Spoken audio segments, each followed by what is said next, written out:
Open tabs, margin notes, highlighter, bleed through quotes, research mind, steady eye patterns only she can note. I-90 fog, whispering under wheels, skyline, afterglow, 2 states, packed rooms, quiet minds that know, no sign needed out front. They circle to a voice, questions rise before she starts, curiosity by choice. She pivots mid-lecture, checks who's leaning in close. Say the part you skip out loud, that's where the learning goes. Heads home with the speakers up, Biggie in the background, mind still mapping theories while the city slows down. She teaches the why behind the crime, the hurt behind the face, Philly in her backbone, psychology in her grace. Don't let the hype fool you, she stands 10 stories tall. She don't just teach the lesson, she teaches you through it all. Late nights with case files open, notes in the margin glow. She's showing you your story's roots so you can choose where to go.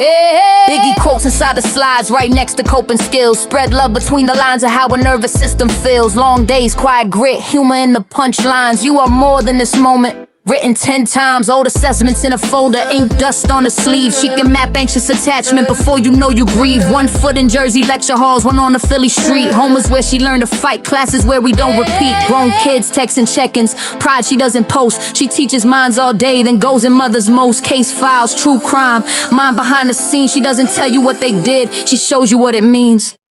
Your story is not your diagnosis. You are allowed to rewrite it.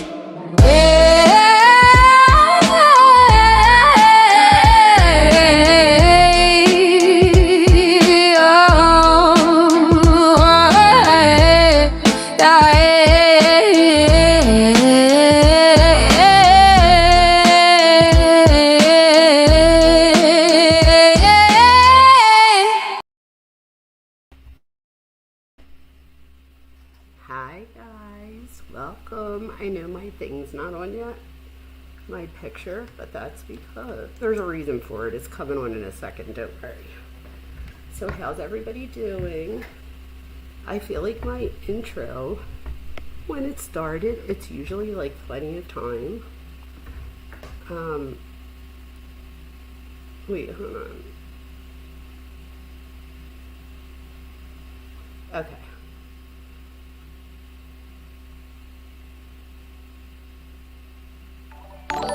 Okay, sorry you guys. I should have went live in a couple more minutes, but it's okay because I got it together. I figured it out. Alright, who just did that? Maybe I lied, but I said I figured it out and I didn't see who did that, but I will catch up. Watch this. Here comes my video. Hi guys. Sorry about that. It took me a second. And it was only because the video wasn't on. But let me put my stuff on. Sorry, I'm like a minute behind. So Gianna, my daughter that you guys know, is starting school again tomorrow. Oh, who is this? Harlot? Thank you, Harlot. And who was that first one from? The first? Casey, too? What the frig, you guys? So who did, let me see. Oh my God. Wow, you guys. So I have to thank Casey, Harlot, and Casey. Wow, I already have a happy poop and flowers. Come on. Can't ask for more than that, you guys. Just saying. I mean, who doesn't like flowers and a happy poop? The happy poop really does make me laugh. It's funny. And I love me some flowers. Oh my gosh, I can't believe how many people are here already. You guys are just chatting it away. Good for you. I love that for us. All right, my lighting sucks right now, but, well, not right now, it's just the way I had it, but there we go, I fixed it. See, I'm getting it together. It's just taking me an extra second. I do apologize. We have Casey Marie here and Miss Harlot, and you guys, Cuff motherfucking you is in the house. Hey, Cuff you. Glad you're here. Fancy Nancy's here. Fancy Nancy, I have a question. Were you Fancy? Somebody named Fancy Nancy was gifted a membership. Was it you? Because I can't imagine that there's more than one Fancy Nancy here. So I think it might have been you. But the other night, I don't think you were here. You probably had something going on. No big deal, right? We can't always all be here. And you were one that got a membership, I believe, which is why you're nice and green. Let's see. Twisted Crime Tales is here. What is up, Chris? Twisted Crime. Oh, yeah, that was a tongue twister. Gen Pop Elwop's in the house. Hey. Just Say Lawyer. Awesome. Love having us some counsel in the house. Let's see. Who else do we have? Fancy Nancy. Just so you know, you're just as much needed on the replay as you are in the live. So if anybody ever misses the live, no big deal. Just watch it on the replay, right? Just make sure you put a comment in there so that I know you were there and we can say hi. I always respond to my comments, you guys. So there you go. Let's see. Wendy's here. Hi, Wendy. How are you? Yes, you guys. Good to see you. Let's see. All right, Birdie's here. Hey, Birdie. Hi, guys. Lucy.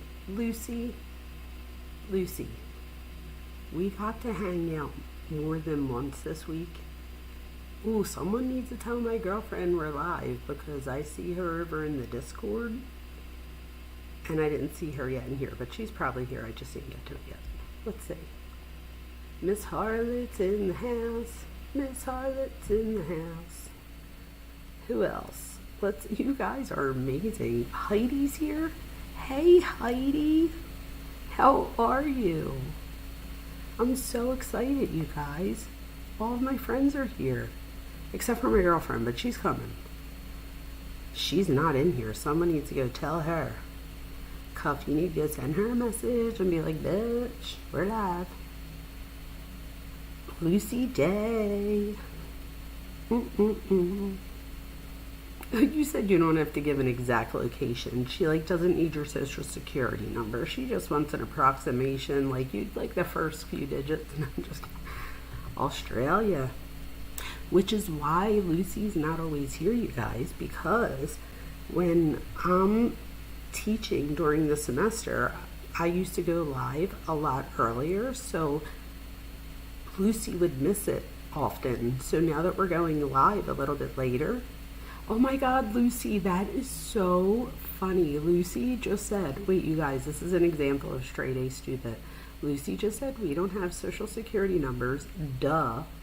She didn't say duh. I added duh because duh. That is so funny. You DM Truth, awesome. She'll be here, I'm sure.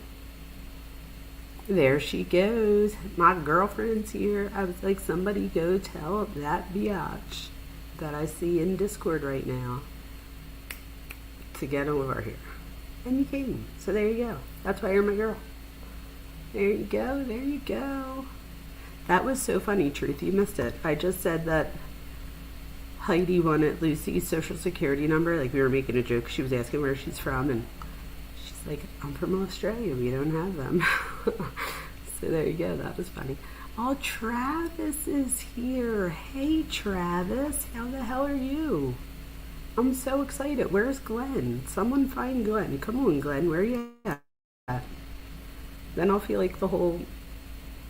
Not everybody. We're missing Andrea. We're missing Addie. We're missing...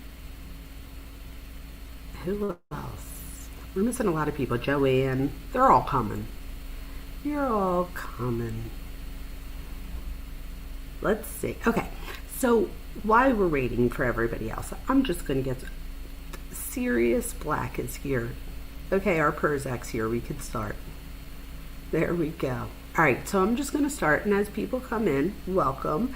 Thank you for being here. Like I always say, if you want to get my attention, just put some emojis either before your question, after your question, or comment. It doesn't just have to be a question. If you want to comment something, put some emojis, and then I can highlight it so we could all read it. I want this to be very much a group discussion. So, and I want it to stay just as respectful as we have been.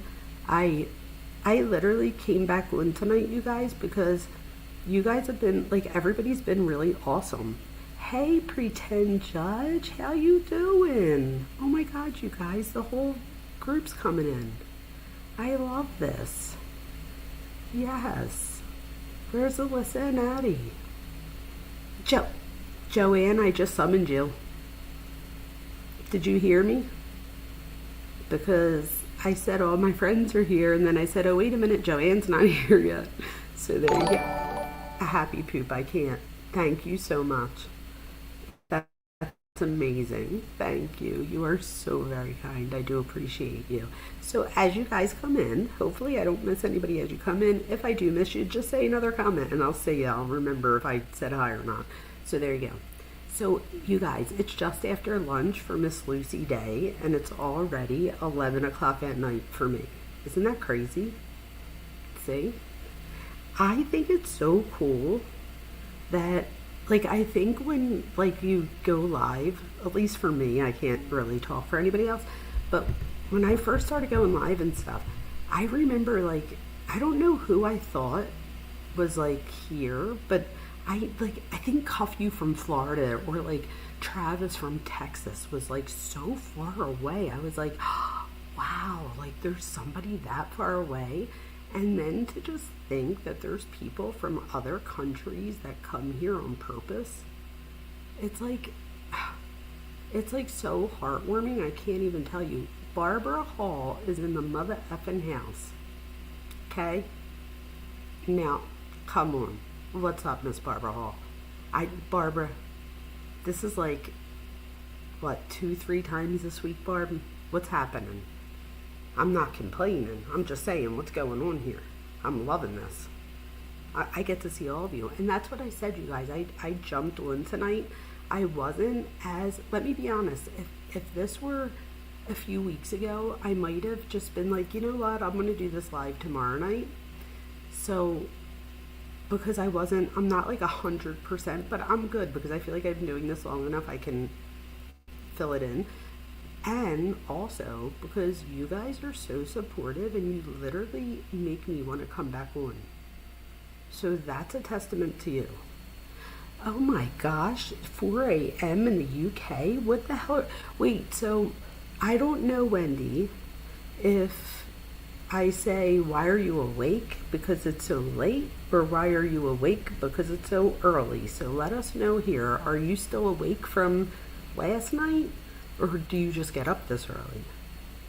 4 a.m., that's like the 1 hour where I feel like most people are asleep, because I feel like if you stay awake around like 3, 4 is when you might be falling asleep, and then if you're waking up really early, it's usually like 5 a.m. So that's funny that it's 4. Wow. Thank you so much for tuning in. I can't even believe that. Lucy Day was born in the UK. Who knew? A. Higgins is in the house? And a wise woman? Shut up. You guys. I can't. Cuff You. You are very missed. Every time I'm thinking of something, I look up and you're like, no, like you have all the things. Thank you. I appreciate you. Okay, you guys, with that being said, let's get started. Oh, you're up early? Premenopause insomnia. Well, guess what? You have a whole group of people, minus like Travis and a few of the fellas. But other than that, you have a whole group of people here that empathize with that. I know I do. It's like something else. I used to like make fun of old people for, not make fun of, but like I would be like, oh grandma, you'll be up, like, you know, you only get 3 hours of sleep. And again, that's like, I get it now. I used to be able to sleep all day. It's crazy. I think there's quite a few of us in perimenopause. A wise woman, I don't know if I told you real quick, just side story. I went to the doctor's, got my blood work done, and he was like, because I was like, what? I'm not in perimenopause. And he's like, girl, you're in full-blown menopause. He's like, yeah, if I had money right now, well, he did, but he's like, if I had to bet right now, he's like, I would bet my money that your husband has more estrogen than you do. So I was like, what? So I don't know what you guys tell me in chat, what you guys do. And sorry, Travis, we won't make this like a girly girl thing, but just someone tell me in chat, do you do hormone replacement where you live? Because I did a couple like appointments and I have the options. Well, I don't know if we all have options, but I mean, Anyway, tonight I want to begin with one sentence from day 20 that is going to make you guys, will hopefully make you guys think. This hit me when this was said out loud. It's like, although it's like when this was said, whether you know it or not, it was like, well, we need to go live about this. So here we go. Postpartum is not a medical diagnosis. That's what they said today. So if you heard that line, then wait, okay? Because are they really saying that postpartum psychosis isn't real? You know what I mean? But that's not really the same statement. So the reason I thought this was so important is because I started to see chatter that postpartum isn't a real medical diagnosis. And I was like, no way. When something's taken out of context, in my opinion, that's what happened. And I was like, oh, no, we need to talk about this. So more than innocence, guilt, whatever, it's important that we understand about postpartum psychosis, right? Because if anything comes out of this trial, and I thought about it, these 3 babies, right? We have to keep Cora, Dawson, and Callan at the center of this. What better way than to keep them in mind, in the years to come with people that are pregnant? So I thought about it, and I'm like, what if a story like this is something that can bring real change, even if just to that one topic? Do you know what I mean? It's more change than has occurred in ever. Do you see what I'm saying? So maybe, and of course, obviously, everybody wants them here. They should be living and they should be prospering.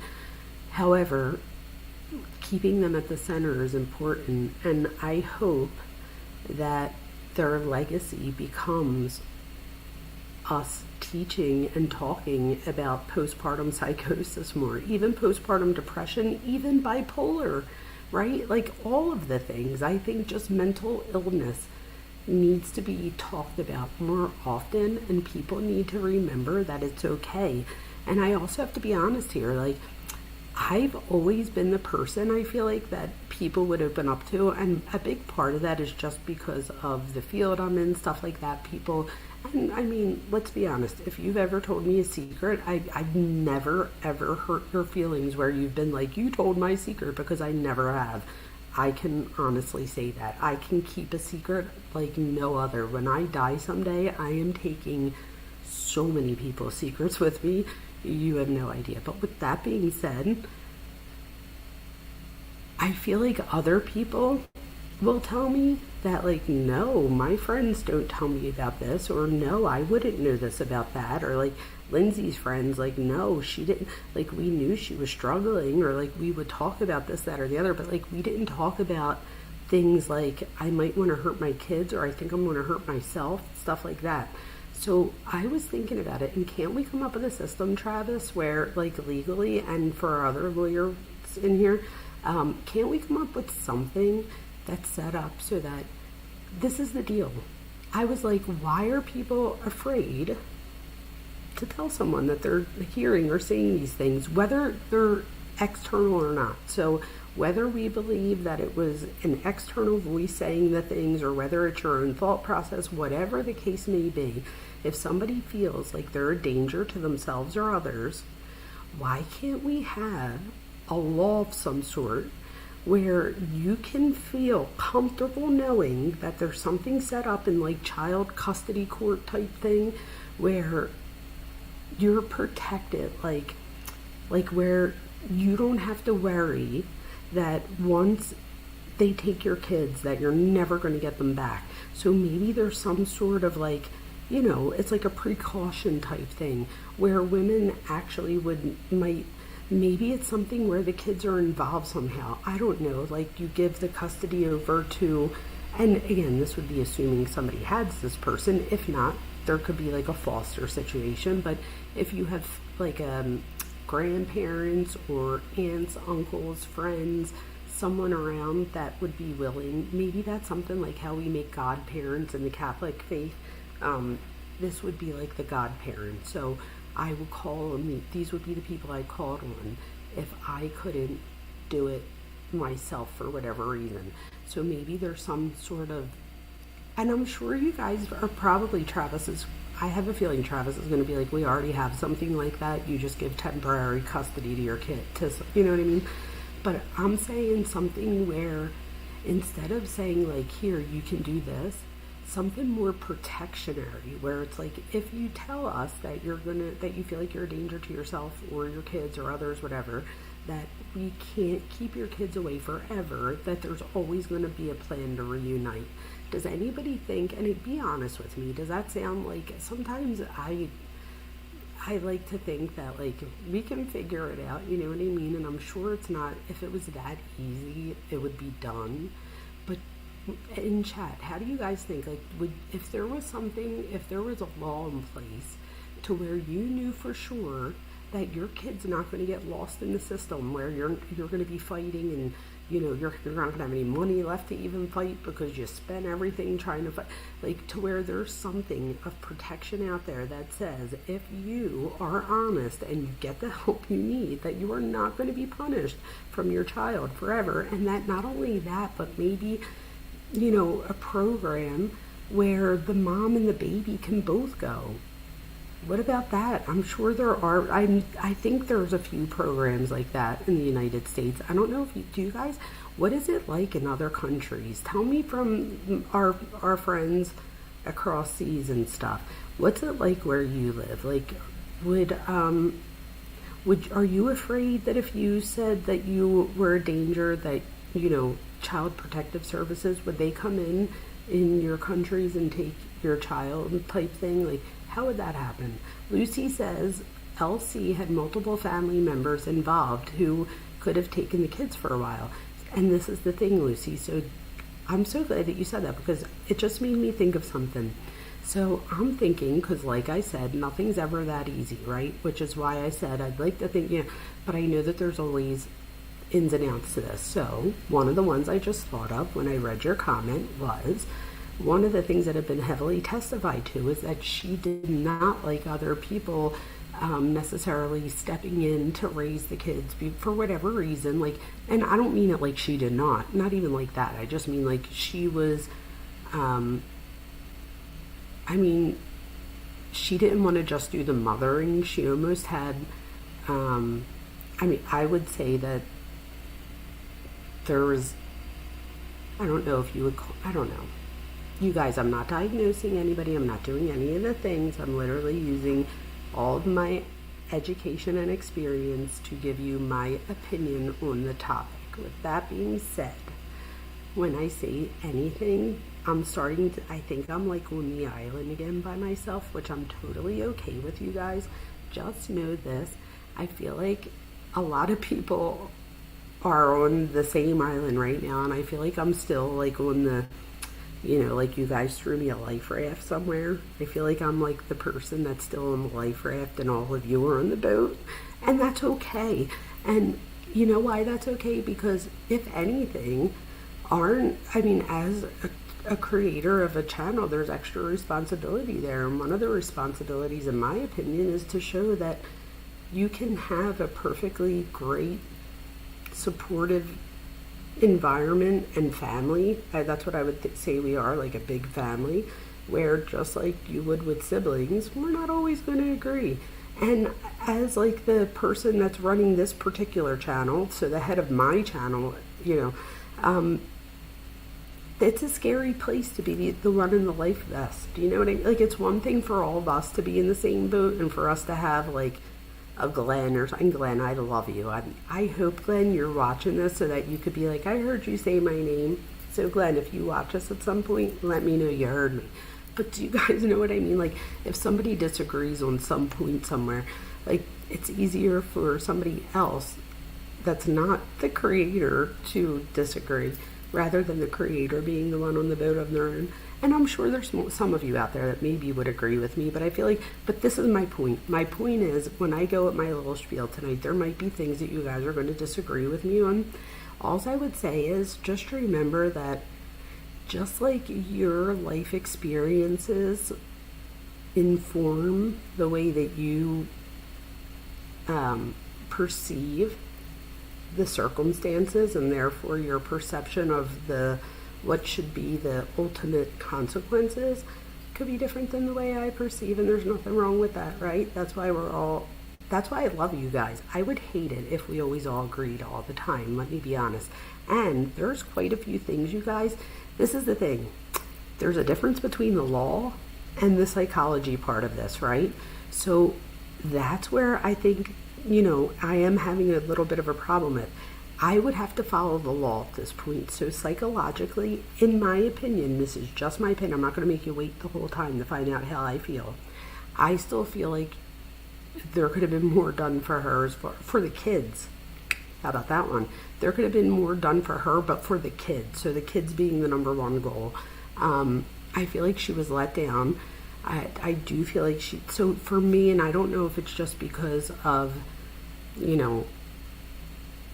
being in this, and on the side of like literally, you guys, when there's a new thing written in, whether it's the DSM, whatever, I am part of I'm part of many groups. I'm like afraid to like even share too much anymore. It's crazy. But I'm part of many groups where I get publications all the time sent to my house and my computer. And I have access to the university and college libraries. So I'm constantly reading new information. So I think I might just, I think me and those of you that know me more than just the creator thing, where you've gotten to know me more on like Discord and all, you guys know that my best and worst quality is that I play devil's advocate and feel empathy for everyone, even when I shouldn't. So that makes sense if you know me even a little bit. So let me just keep going. We're going to keep those things in mind, and I love you all. So with that being said, tonight's central question for me is, I want to look at, is postpartum psychosis, is it real? Why do we, I feel like there's such, what's the word I'm looking for? There's a conflict, I feel like, of the word postpartum psychosis and psychosis, or postpartum depression and depression, postpartum anxiety and anxiety. I feel like there's so much semantics going on. Does anybody else feel this way? That I feel like there's things getting lost. For example, when asked, is this a symptom of postpartum psychosis or postpartum depression? I don't remember which one it was, but whatever. The answer was, this is a symptom of depression. But then it was asked again, okay, but could it be a symptom of but I think the word postpartum here was tripping up a lot of the people testifying, and I think it wound up in the end, if I were a juror, it made a few of the people testifying less credible to me personally, because, like, for example, the guy yesterday, the one who wound up finishing his testimony from Zoom that couldn't answer a question, if he said anything that was helpful for the prosecution or the defense for that matter, it wouldn't have even mattered what side he was on. If he would have said something helpful to either side, I feel like his lack of being able to answer questions yesterday overshadowed, for me, pretty much most of his testimony.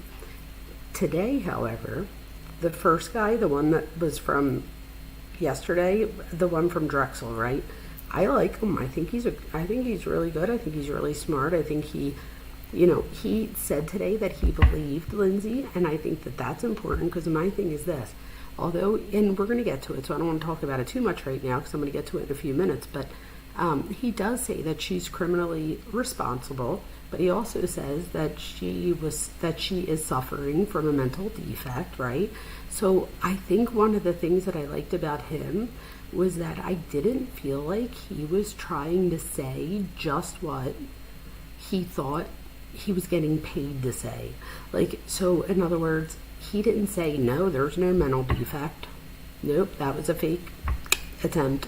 Like, he wasn't saying that. He was saying it was very much a real one, so much so that he believes that she took the lives of the kids because she didn't want that, like, if she was taking her own life. Like, so in other words, she took the lives of her kids because her intent was to take out her own life. So that kind of confuses me, because I feel like the prosecution's theory the whole time was that she had a faked attempt. So was it a fake attempt or a real, like, there's just a lot of confusion there for me as far as the law goes.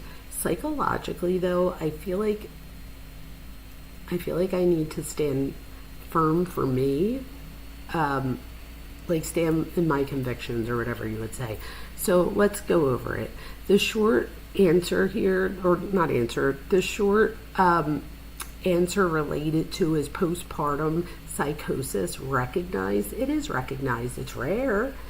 It's severe. It's a psychiatric emergency.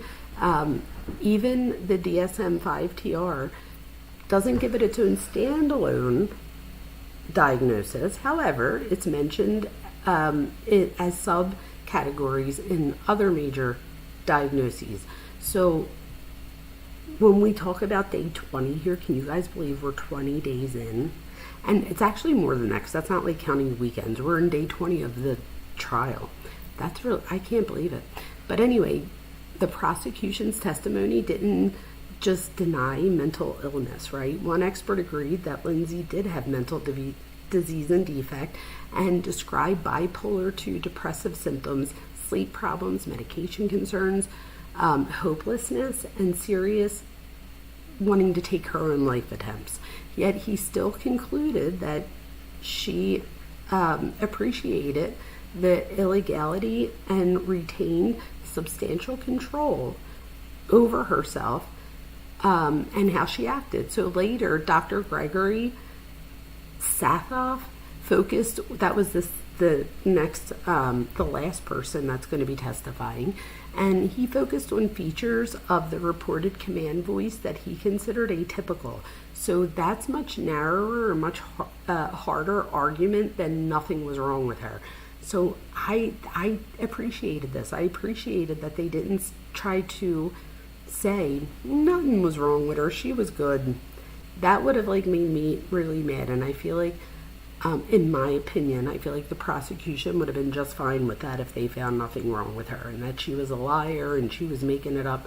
So for me, for anybody out there that does feel she's guilty, this gave credibility to that point, right? Because for me, I feel like part of the reason, after reflection, part of the reason that I might have been so gung-ho at first was that it was like, this is real, like we need to give voice to mental illness. Well, this gives voice to mental illness, and it also says that she's legally culpable, right? So I have to keep that in mind, and I am. So just know that I am keeping that in mind. But you know, tonight, well, I'm not going to diagnose Lindsay. I just got to say that again. I'm a psych professor, you guys. I'm not her treating clinician in the case, and I'm not the jury, although I might say sometimes, like, if I were a juror, but clearly I'm not, right? I'm going to try to separate 4 things that I seen online related to the topic. So one is whether the syndrome exists. So does it exist? What is the DSM category? Like, how does the DSM capture the diagnosis, or, you know, lack thereof? Whether the defendant, so in this case, Lindsay, Clancy, met the clinical criteria at the time.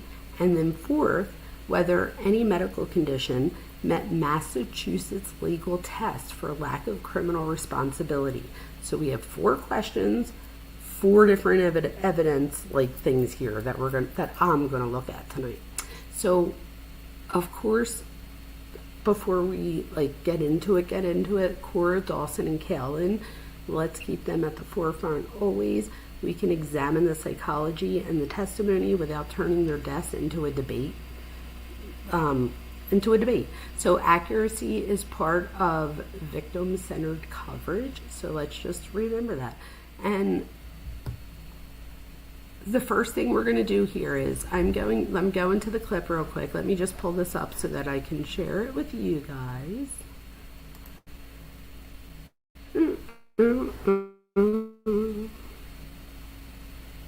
Okay,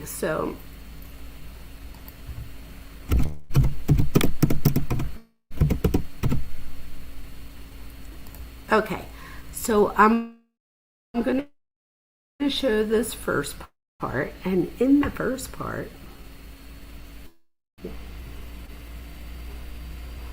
here, hit share. Thank you. Wait, what's happening? Butterflies? You became a member? What?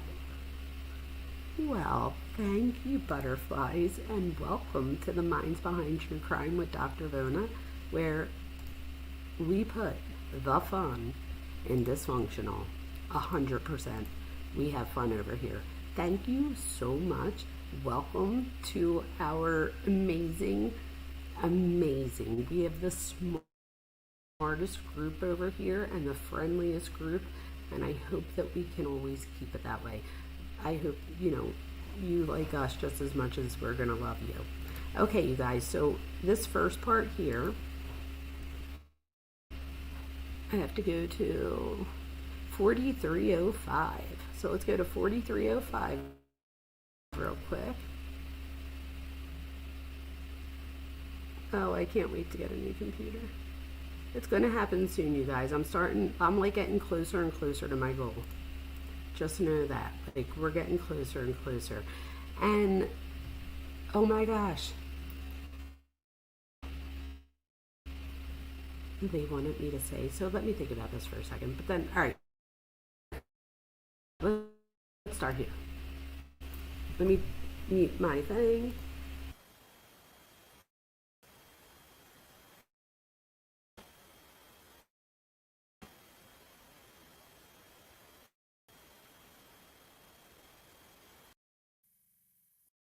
Believe after that, the calm of his.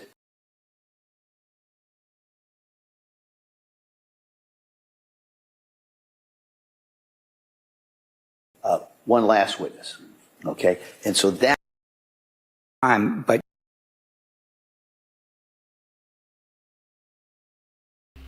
okay, I lied. We're going to talk for a second because I didn't realize that I had long crimes up, and I'm like, wait, where's 4305? Like, I'm so confused. Where is it?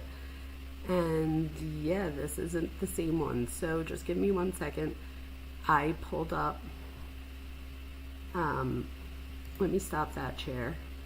I pulled up the wrong one. So usually I use Court TV.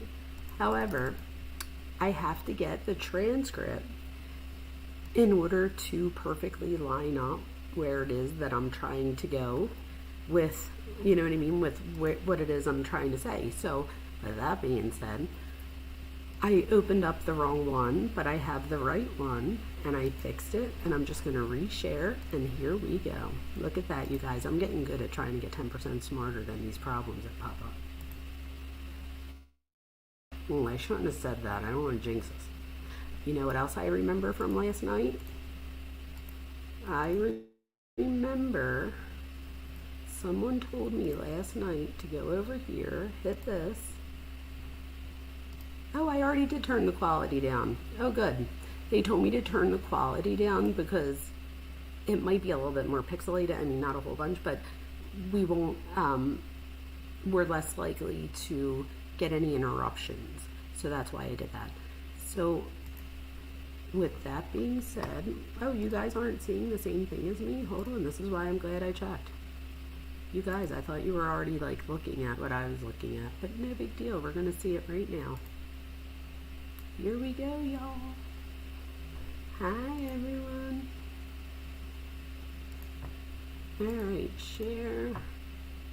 Hopefully now you'll see it. Okay. There we go. We got it. We are so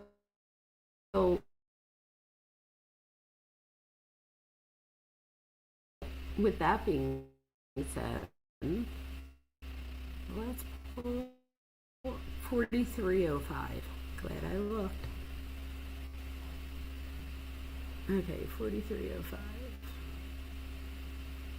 All right, you guys, this is the first part. My bad.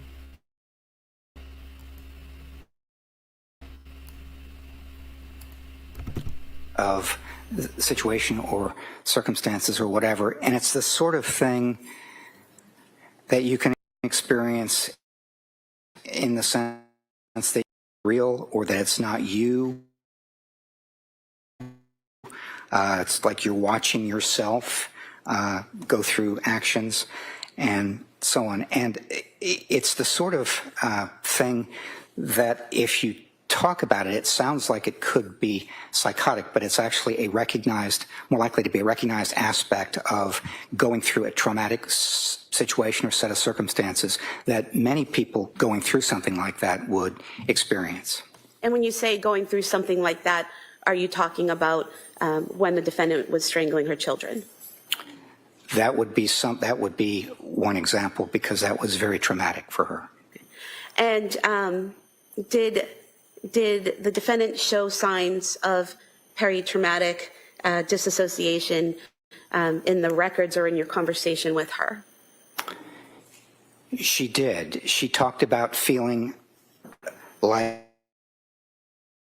it wasn't her, like she was watching herself, like she was going through what she called no thinking, no decision making, only responding to the voice and taking action.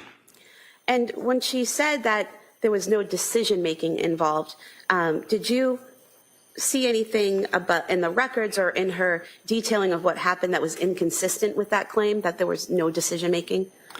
Yeah, this is difficult but important to say. That there are just many ongoing decisions that have to be made to accomplish a killing like this in 18 to 20 minutes. For example, why the basement? Who among the children goes first?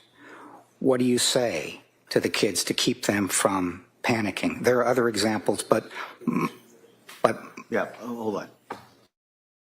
And so what type?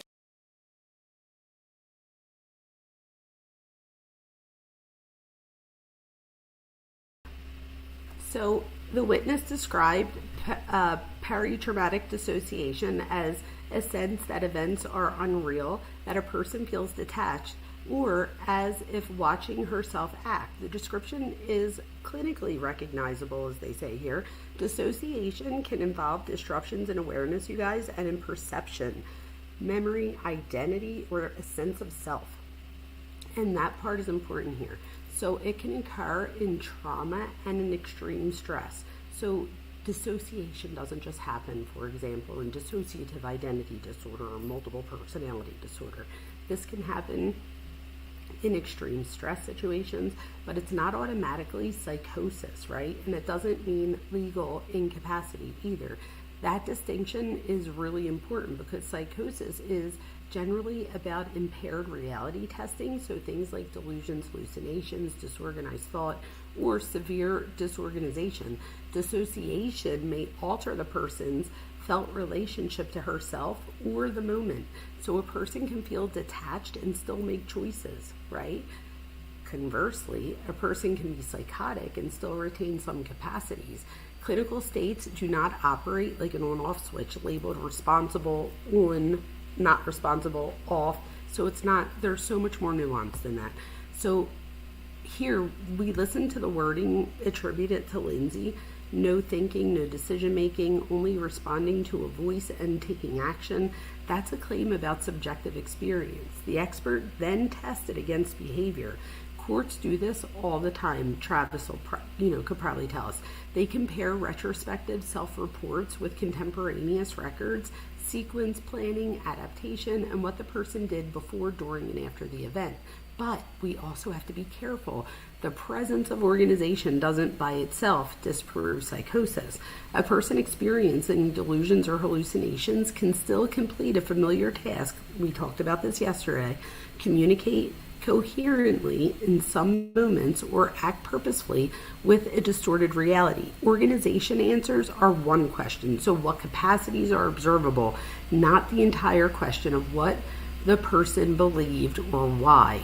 We then saw here that they talked about the method, location, the order, so on and so forth. So this was one of the strongest parts, in my opinion, for the prosecution, because it converts a vague concept like control into a concrete behavioral question. So why the basement? They asked him, right? That's what he says. He says, why the basement? Which child was first? What method? What instrument? What order? Those are decisions that would make ordinary behavioral sense. So the defense's response, however, we're going to see can be equally important. So we're going to see this in a second.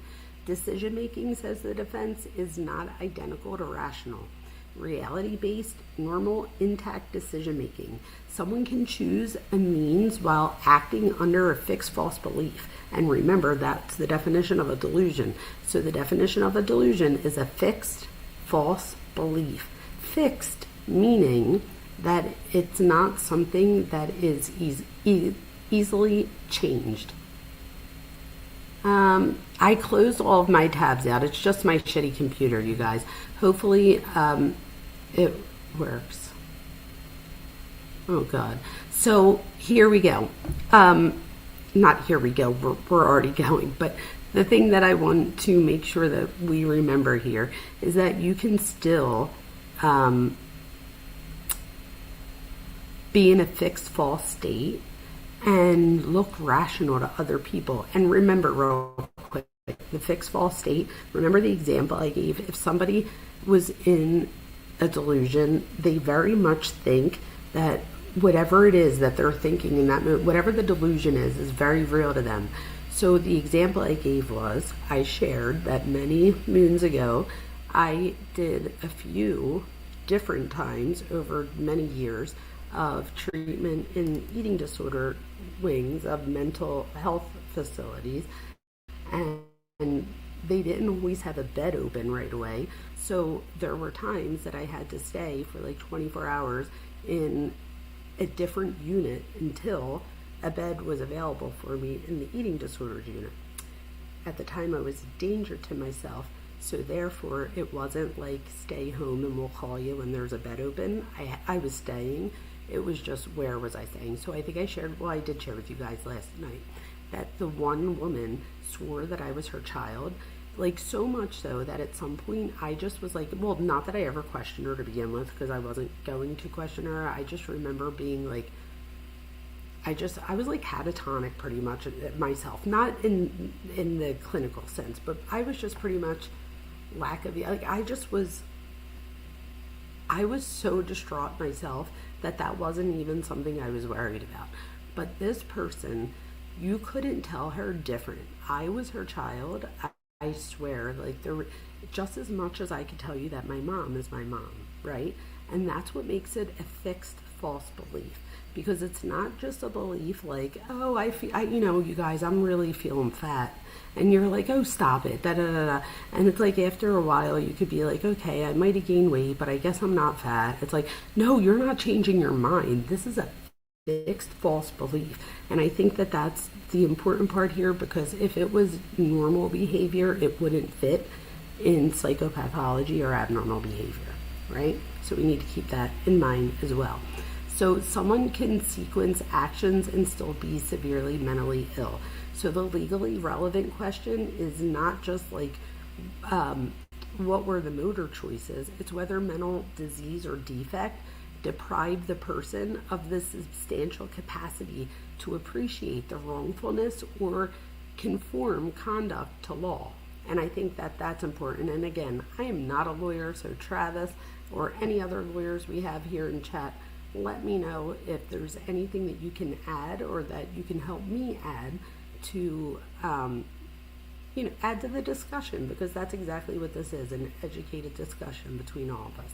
So this is where I want to push back a little bit though on the puppet metaphor. So human behavior during severe mental illness is rarely literal puppetry.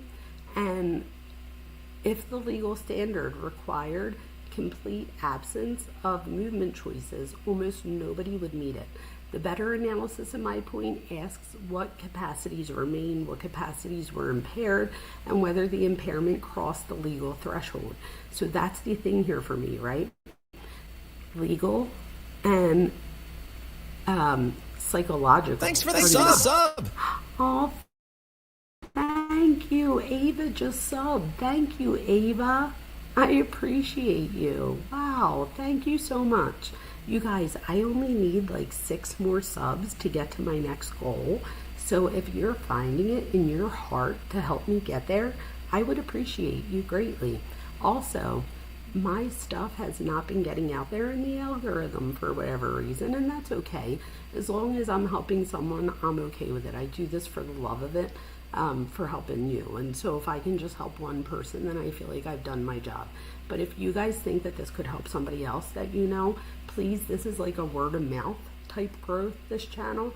So, help me spread by word of mouth so that we can continue to grow over here. I do appreciate you. Okay, so here we go. So planning is evidence, right? It's not the diagnosis. So now let's move to the testimonies. Another, like a big part that was consequential as far as its distinction, mental illness versus criminal responsibility. And this is, just as much of a crash course in me learning this as it would be for anybody else. I am not, like I said, I don't know the law part, especially in Massachusetts. I don't live in Massachusetts. So let's find out the difference here and let's look at this together. Going on with her life. And so, reasonable degree of psychological certainty as to whether or not the defendant was suffering from a mental disease or defect at the time she killed her children. I did, yes. And what is that opinion? That opinion is yes, she was. She was experiencing bipolar II disorder, depressive symptoms, and there were other things that were exacerbating that, making it worse. One is the sleep problems and probably the continued adverse reactions to medication and so on. But yes, in my opinion, she did have a mental disease or defect on January 24th. And Doctor, to a reasonable degree of psychological certainty, did you form an opinion as to whether or not the defendant appreciated the criminality or wrongfulness of her conduct when she killed her children? I did, yes. And I'm at the end of my report, I was very careful about how I phrased this, and so sustained. If you could just answer the question regarding your opinion. So yes, you formed an opinion? I did, yes. And what is that opinion? That opinion is that she retained an awareness of the illegality of killing others, including killing her children. Her moral awareness of the wrongfulness of this killing was influenced by her strong desire to die, and if she were dead, not to leave her children behind. Some of this perception was realistic. For example, my children will suffer without me because they would have suffered, I think. And some of it was distorted. For example, nobody else can care for my children. But her awareness of the illegality and moral wrongfulness of such killing is best appraised by understanding these acts as a serious suicide attempt combined with altruistic filicide, killing her children out of love, rather than as a response to command hallucinations. And did you form an opinion to a reasonable degree of psychological certainty as to whether Ms. Clancy was able to conform her conduct to the requirements of the law when she killed her children? Yes. And what is that opinion? That her capacity to conform her conduct to the requirements of the law is, again, best understood by considering the seriousness of her suicide attempt and her strong desire not to leave her children. She demonstrated such self-control throughout the day on January 24th, and her actions between 5:15 and 6 p.m. that afternoon were influenced by her depression and her hopelessness about her life and the desire to end the pain she had experienced since October. Although this depression and hopelessness influenced her decisions, she retained control over whether, when, and how she carried it out, and the inclusion of her children.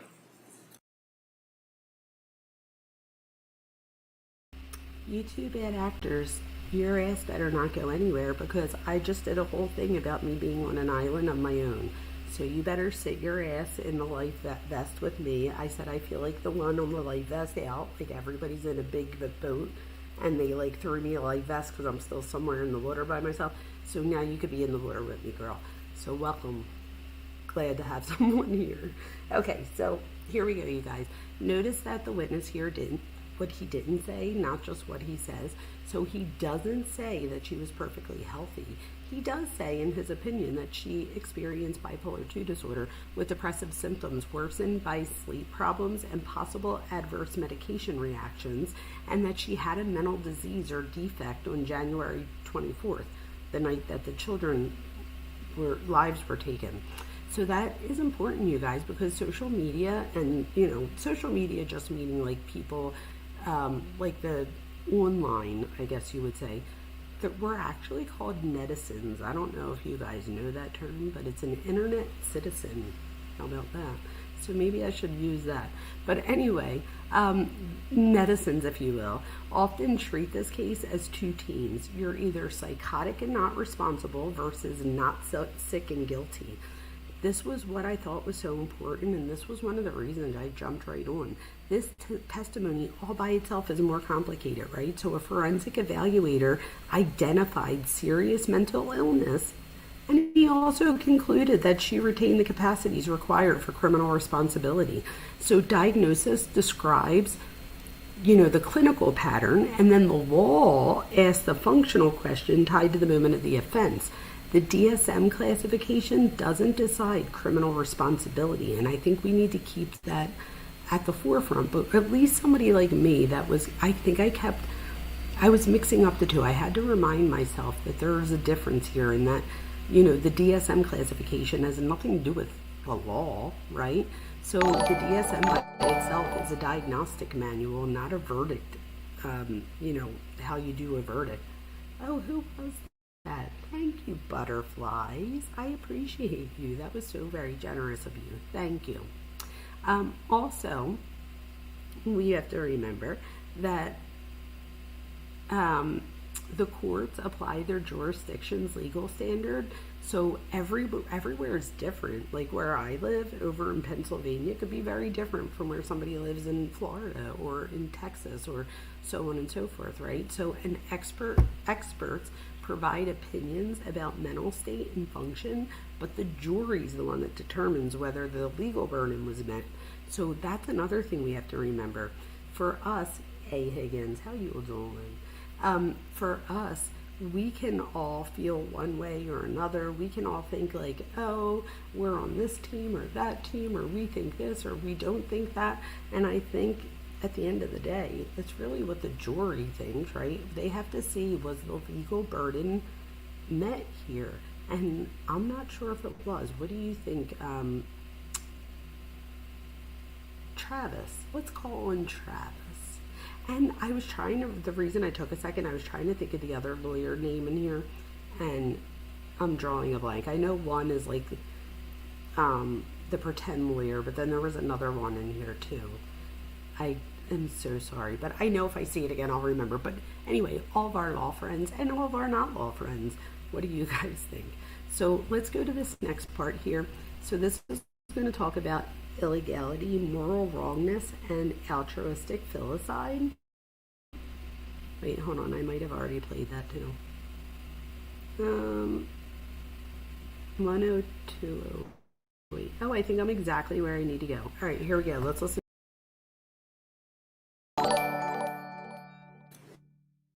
And doctor, did you form an opinion to a reasonable degree of psychological certainty as to whether or not the defendant was criminally responsible when she killed her children?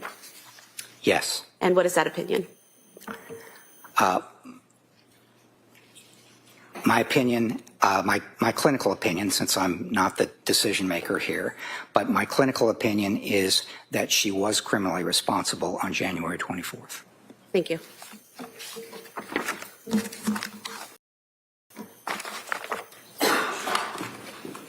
Your Honor, I move to submit the PowerPoint for identification.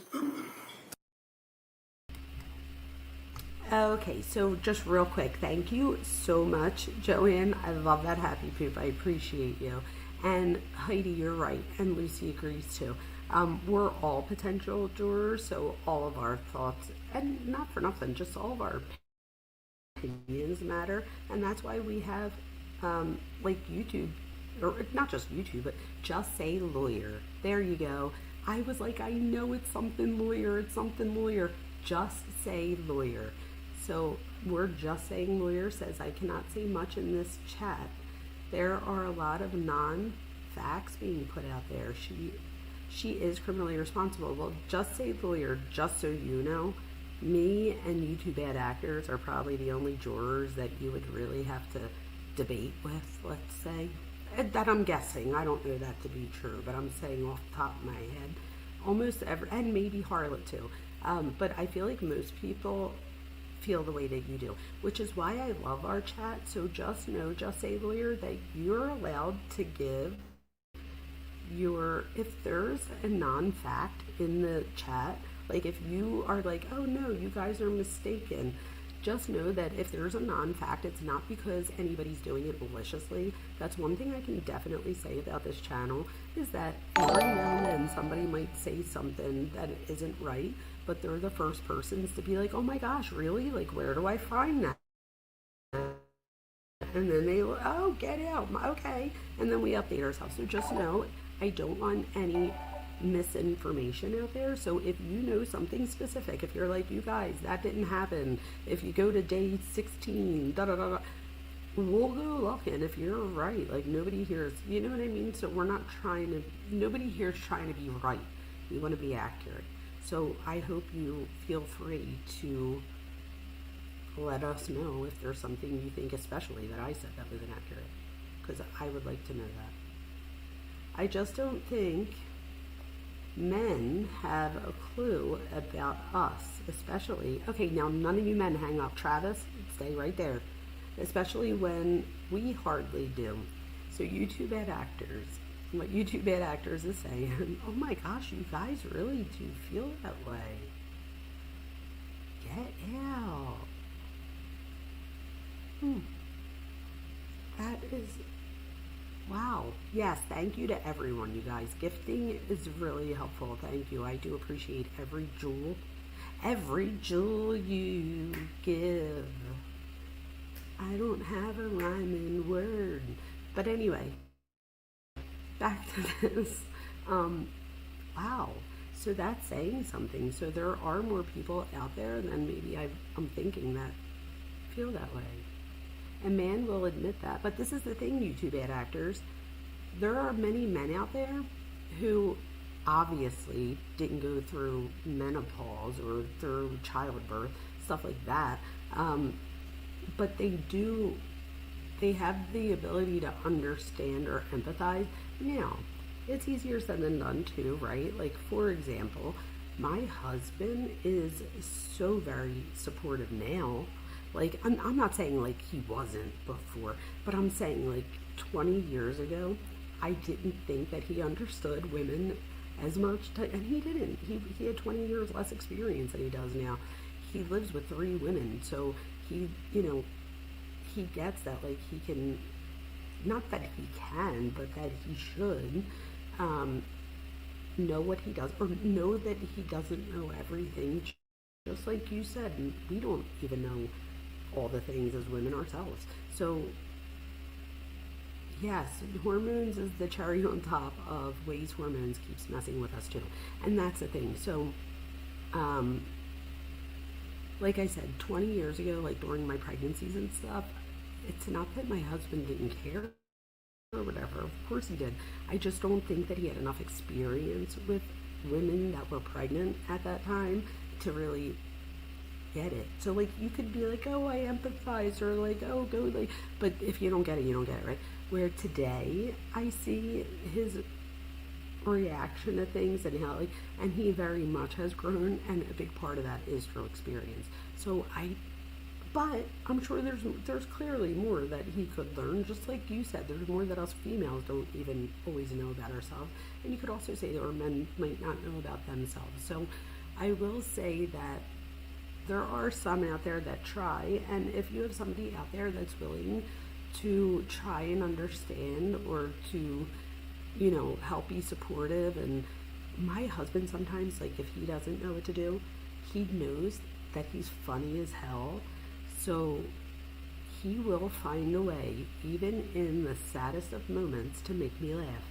And that's his way. Like, I know that where again, 20 years ago, for me, that might have been like, now I get that in that moment, he doesn't know another way to show me support, but he's letting me know that although I don't get it in this moment, I'm here.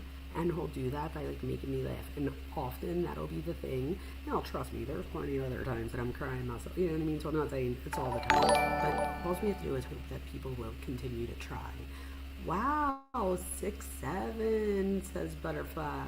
6'7" and Jules. Thank you so much. YouTube, you're allowed to spout off. We all spout off over here. You don't take it too far. You're good, right? A wise woman said, I don't know if my kid's going to her to go to bed. If your kid's going to want to go to bed, is that what you meant? I don't know. But let me keep going, you guys. Everybody seems like you're being very respectful in chat. That's all I ever ask from you guys. And you're all amazing. So thank you so much for being supportive, and even being supportive of me, because let's be honest, you guys are all talking in chat. I'm just like spouting off at the mouth over here. So like, it's a lot easier for me to, you know, maybe say something like whatever. So thank you all for not judging me for every little thing. So there you go. The bald man from yesterday. Oh my God, Heidi swears that the bald guy from yesterday's never seen a vagina. That is so effing funny. Okay, so Lucy brings up a good point.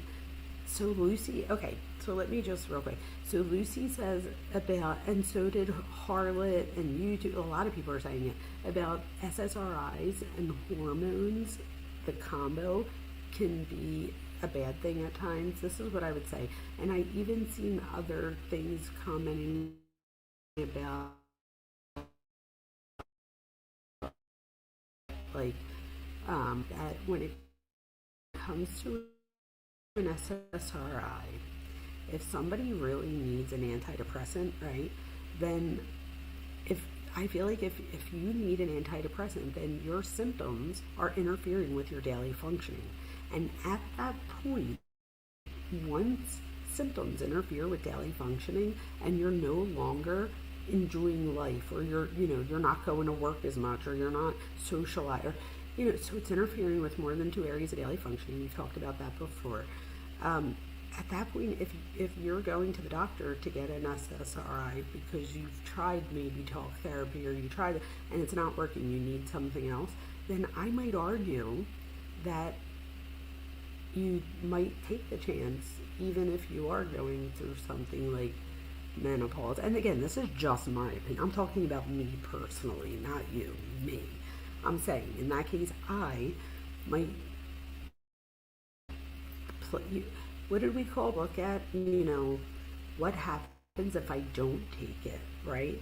So if I'm depressed and I don't take it, let's say I'm getting worse and worse and worse and worse and worse and worse and worse, but I'm not taking it because I'm afraid of how it might be detrimental if mixed with certain hormones or mood disorders. I think that's the bigger thing there too, right? So, and that's important too, because with an antidepressant, right, when you have a mood disorder, like bipolar disorder, Bipolar meaning two poles, right? So we have mania and depression, and when you have an SSRI, you're just treating the depression part of it, right? Like you need a mood stabilizer in that situation. It could actually throw you into what we call a mixed state, where you're experiencing mania and depression at the same time. So imagine that. We've talked about this separate before, so I'm not going to take up too much time. But remember, in a state of mania, the person is in an elevated state for 48, it depends. I'm talking about hypomania there. Hypomania is a more milder form of mania, and I say hypomania because that's what they say, that, or at least that's what almost all of the doctors or experts at the end here agree to, except for the bald guy from yesterday who says that she just had, or not just had, but that she was suffering from a major depressive episode. If you think about it, the difference between his diagnosis and the rest is the mania. So if he saw evidence of mania, his diagnosis, that major depressive episode, would have turned into, bipolar 1 or bipolar 2 disorder, depending on what it was he saw. But he said in the absence of mania, he just saw, a major depressive episode.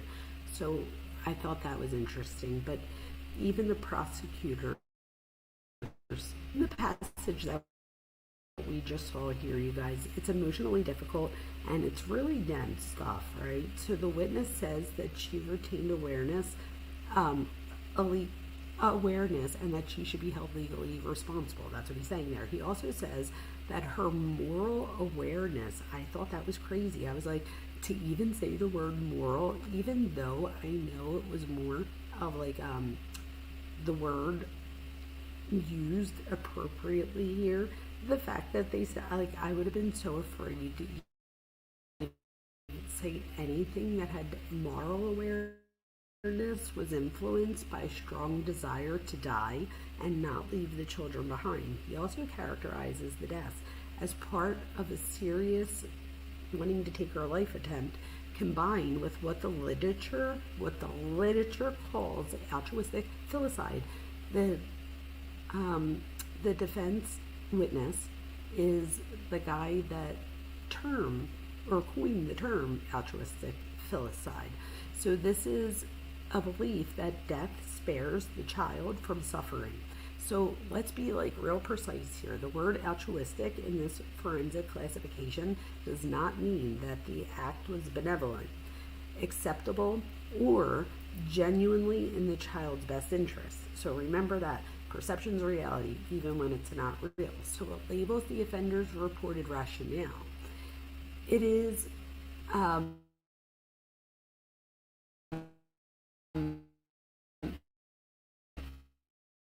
attack serve, their lives were taken. And we need to remember that. The witness then states the point on which the legal conclusion turns. Depression and hopelessness influenced her decisions, but she retained control over whether, when, and how she carried them out. And I'm saying what he's testifying to. And how she carried them out and whether to include the children. Influence is not the same as deprivation of substantial capacity. So that's the prosecution's cleanest theory, in my opinion, and they didn't get to it until today. And again, this is just my opinion. But, oh wow, thank you, Joanne. Thank you. And welcome in, everybody. Please hit subscribe and like. I only need a couple more people to get to my next goal. So if you can help me out by hitting subscribe, I would appreciate you greatly.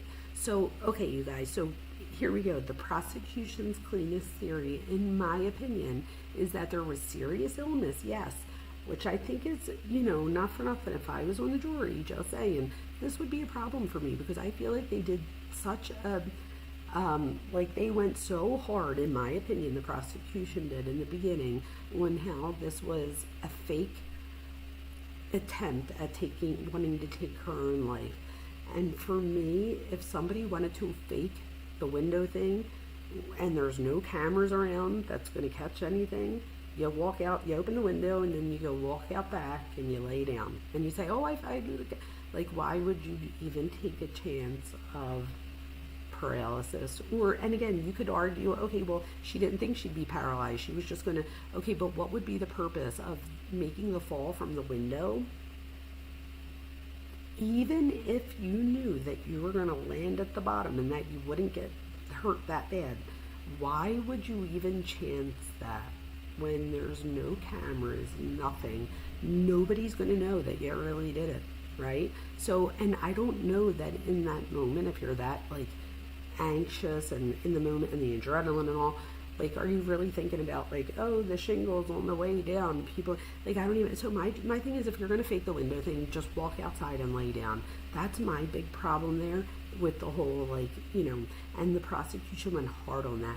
So now at the end of the trial, I feel like they're trying to make a turnaround and they're trying to say, well, maybe she really was trying to take herself out, but that doesn't give you the right to take your children out as well. I feel like if the prosecution would have made that their argument from the beginning, they might have had a better outcome as far as how people think, oh my God, Lucy Day. Lucy Day, you are the greatest. Thank Day. you. Oh my God, the pretend judge, you're part of the family. Oh my God, Lucy. Lucy, oh my God, thank you, Lucy. Oh my God. Thank you. The pretend judge is a new member. What the Ellie? Oh my God, I love that. Thank you. But we're gonna get our 5 thank yous. Oh my God, Lucy. Thank you. Wow, thank you, Lucy. Wow, I Thank you. I feel so blessed. Thank you. Oh my God, there's gonna be 2 more. Thank you. Cool name with the Ellie. We have Holly's World. Hey, Holly's World. We also have C Law. Let's up C Law and Thank you. Sophie's World. Sophie's World is in the hizzy. Wow, you guys. Lucy, thank you so much. Wow. And welcome to all of you that just received memberships. Hopefully all of you. Thank Oh you. my God, I'm so excited. Hopefully all of you give Lucy the biggest thank you. And hopefully you all love being in green here because you all look amazing in it. I'm so excited, Lucy. Oh my God, thank you. Wow. Thank you, Lucy. Lucy says, I really appreciate this channel and chat. We can have such different opinions on this case and still be a pleasant. Lucy, cheers. You make me want to curse, like in a good way. I love you, kid. Oh, so did Thor. Did you hear Thor? Thor was like, what about me? And had to make the thing. Wow. Fancy Nancy agrees. Casey, serious. We all agree. Cuff you. Are you sunny now? Everyone. Butterflies. This is amazing. And butterflies, that's right. If we all closed our minds, we wouldn't learn. Everyone's opinions matter. And not for nothing, you guys, my opinions have changed drastically, and it's because of you guys. Do you know what I mean? If I didn't have somebody out there, it's not just that you guys are like, no, you're wrong, or like, nah, that's not what happened. You'll be like, no, listen, da da da da da da da da. And I've changed my opinion on a few things because of it. So, do you know what I mean? Like, that's what we're here for. Hey, Jenny. Hello. Hello. My niece always says, like, hello. That's what I just said in my head. Wow. Oh, Heidi, what are you eating? I'm hungry. I want to be jealous. Is anybody eating right now? What are you eating? Now, if we could stop the glitching. Butterflies, go out real quick and come back in. And if that doesn't fix it, just know that every one of these gifted memberships and every dollar and every, not wait. We are going to get a new setup here so that we don't have to worry about this anymore. I literally started to show my husband. I would be like, right, watch this, because this is the thing. You should, as a creator, rewatch some of your stuff just to see where there were problems, if any. And I showed him the other day. I was like, ready, listen to this. And I had like my iPad and my phone, and I was like, all right, listen to this. And I put on like, I was like, click on any YouTube video you want. Like, just click on a video. And he clicks on a video, and it's like, it's a creator talking. It sounds beautiful. I'm like, ready for this? And then I click on ours, and it's like, you can hear me and all, but it was like,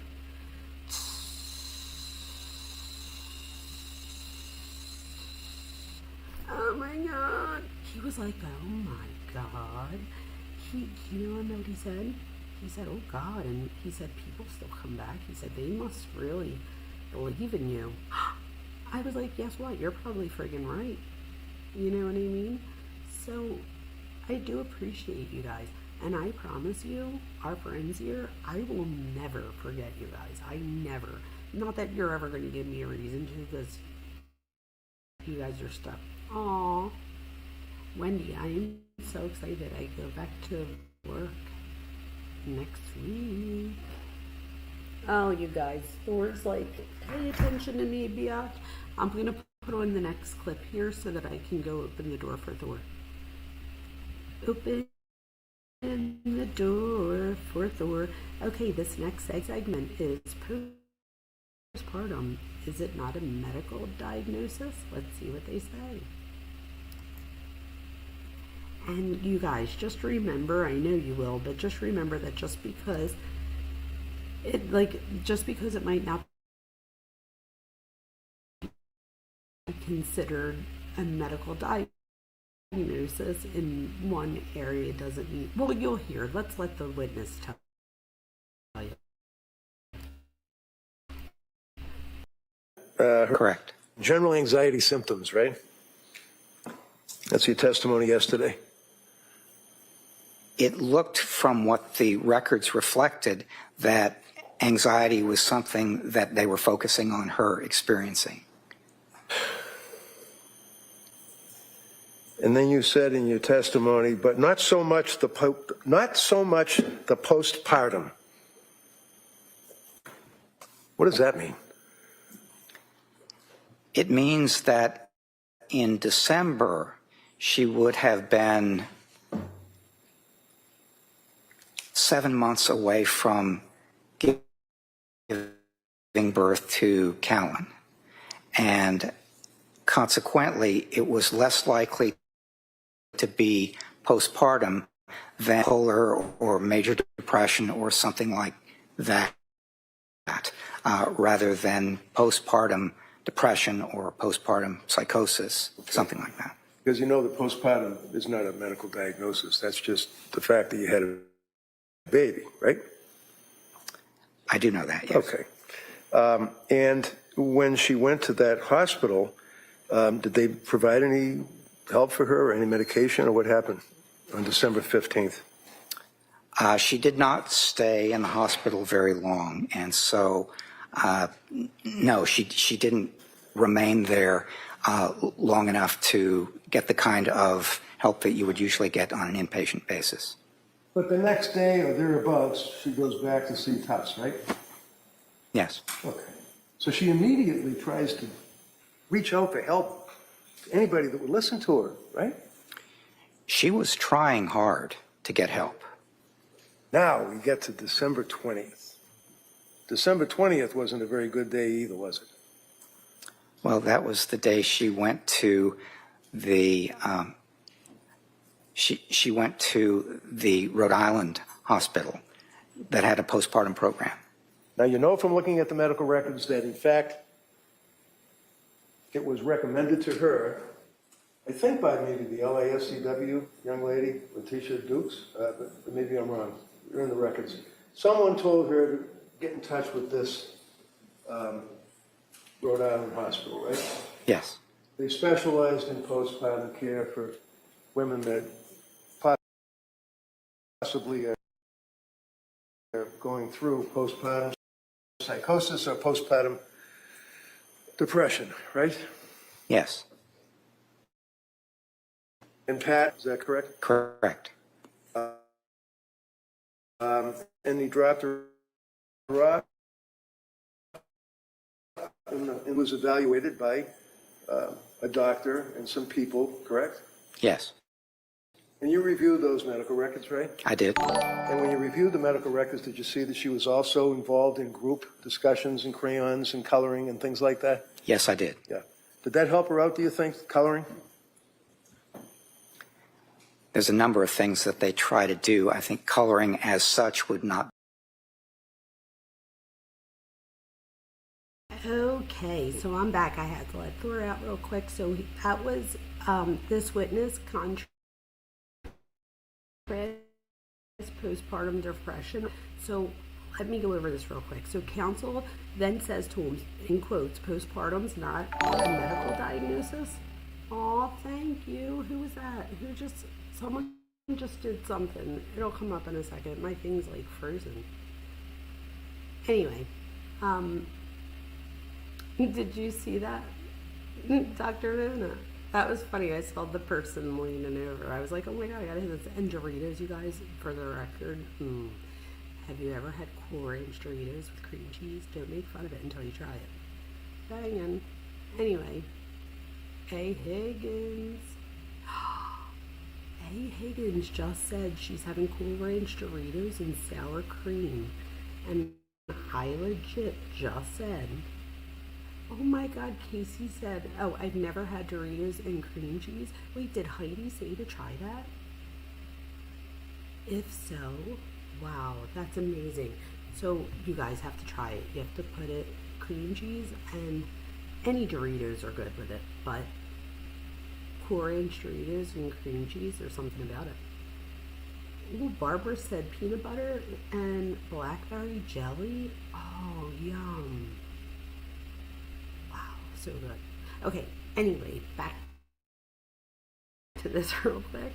So the the counsel says, so postpartum is not a medical diagnosis, and then says it is the fact that someone has a baby, right? And the witness agrees. Technically, the word postpartum alone is not a psychiatric diagnosis. It's a time period after childbirth, but that's what I think me, and probably other people out there. We have to make sure we're not mixing up legal terms and medical type terms, right? Because I think that's where I was getting a little confused. But technically, because the word postpartum literally just means the time after childbirth, if you've had a child, then you technically are in postpartum. It's just the time after you've given birth. That's all it is. So here, but the fact does not erase postpartum psychosis any more than saying that seasonal affective disorder isn't a diagnosis, or that major depressive disorder has with a seasonal pattern isn't a diagnosis. So the context here, you guys, context words can modify, specify, or describe the onset and course of a real disorder.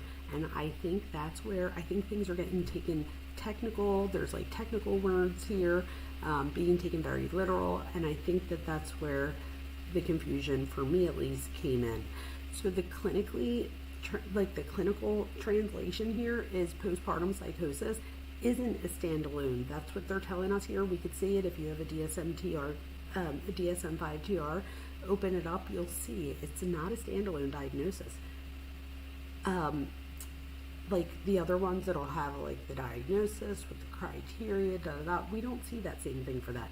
Clinicians generally diagnose an underlying mood disorder or psychotic disorder and identify the relationship to pregnancy or delivery. So in other words, in the DSM's language, a mood episode can receive a with peripartum onset specifier when onset occurs during pregnancy or within 4 weeks after delivery. The clinical literature and health agencies also use postpartum psychosis as a syndrome level term because the pattern is recognizable, urgent, and associated with childbirth. That's where the postpartum part comes in. So if anyone takes a clip of this, they can say, the expert admitted postpartum psychosis isn't real, it's fake. That would be just inaccurate, right? If someone responded because postpartum psychosis is real, Lindsay must have it, that's also inaccurate in my opinion, right? So existence of a syndrome at the population level doesn't establish its presence in one defendant. So I'm trying to remember that too. The Rhode Island program discussion adds another layer. So according to the testimony, the program evaluated her and thought her difficulties were more aligned with general mental health treatment than specific postpartum day program. So while they offered other treatment options, the program fit is evidence about that evaluation and service setting, but it's not universal referendum on whether postpartum mental illness exists. And it's not necessarily identical to retrospective forensic opinion about January 24th, right? So let me show you this. So I'm going to be done with showing you this part here. So let me stop sharing. And that way, so I'm going to sum stuff up real quick. Not sum it up, but pretty much. But the DSM-5-TR, the Diagnostic and Statistical Manual for Mental Disorders, in the 5th edition, text revision, that let's just go over this real quick. So first, what is the DSM? I just told you what it stands for. It's a classification system. So it provides diagnostic categories, criteria, specifiers, and coding guidance. Okay. It's enormously influential, but it's not a complete dictionary of every clinical meaning syndrome, and it's not a legal code. Let me say that again. It's not a legal code. So that's the first thing. The second thing is a diagnosis and a specifier do different things. So a diagnosis names the disordered pattern. A specifier adds clinically important information about its presentation, timing, or course. So for example, a person may meet the criteria for a major depressive or bipolar mood episode, and the clinician may specify peripartum onset if the timing fits that DSM window. And again, I think some of these technical words are where things got held up a little bit, at least for me, for example. Okay. The third thing, real quick, the psychosis itself is a symptom domain, not one single disorder. So psychotic symptoms can occur in things like schizophrenia, spectrum disorders, bipolar disorder, major depression with psychotic features, substance and medication-induced states, medical conditions, delirium, and acute postpartum presentations. Saying psychosis does not finish the diagnostic work, it begins it. So this isn't, you know what I mean?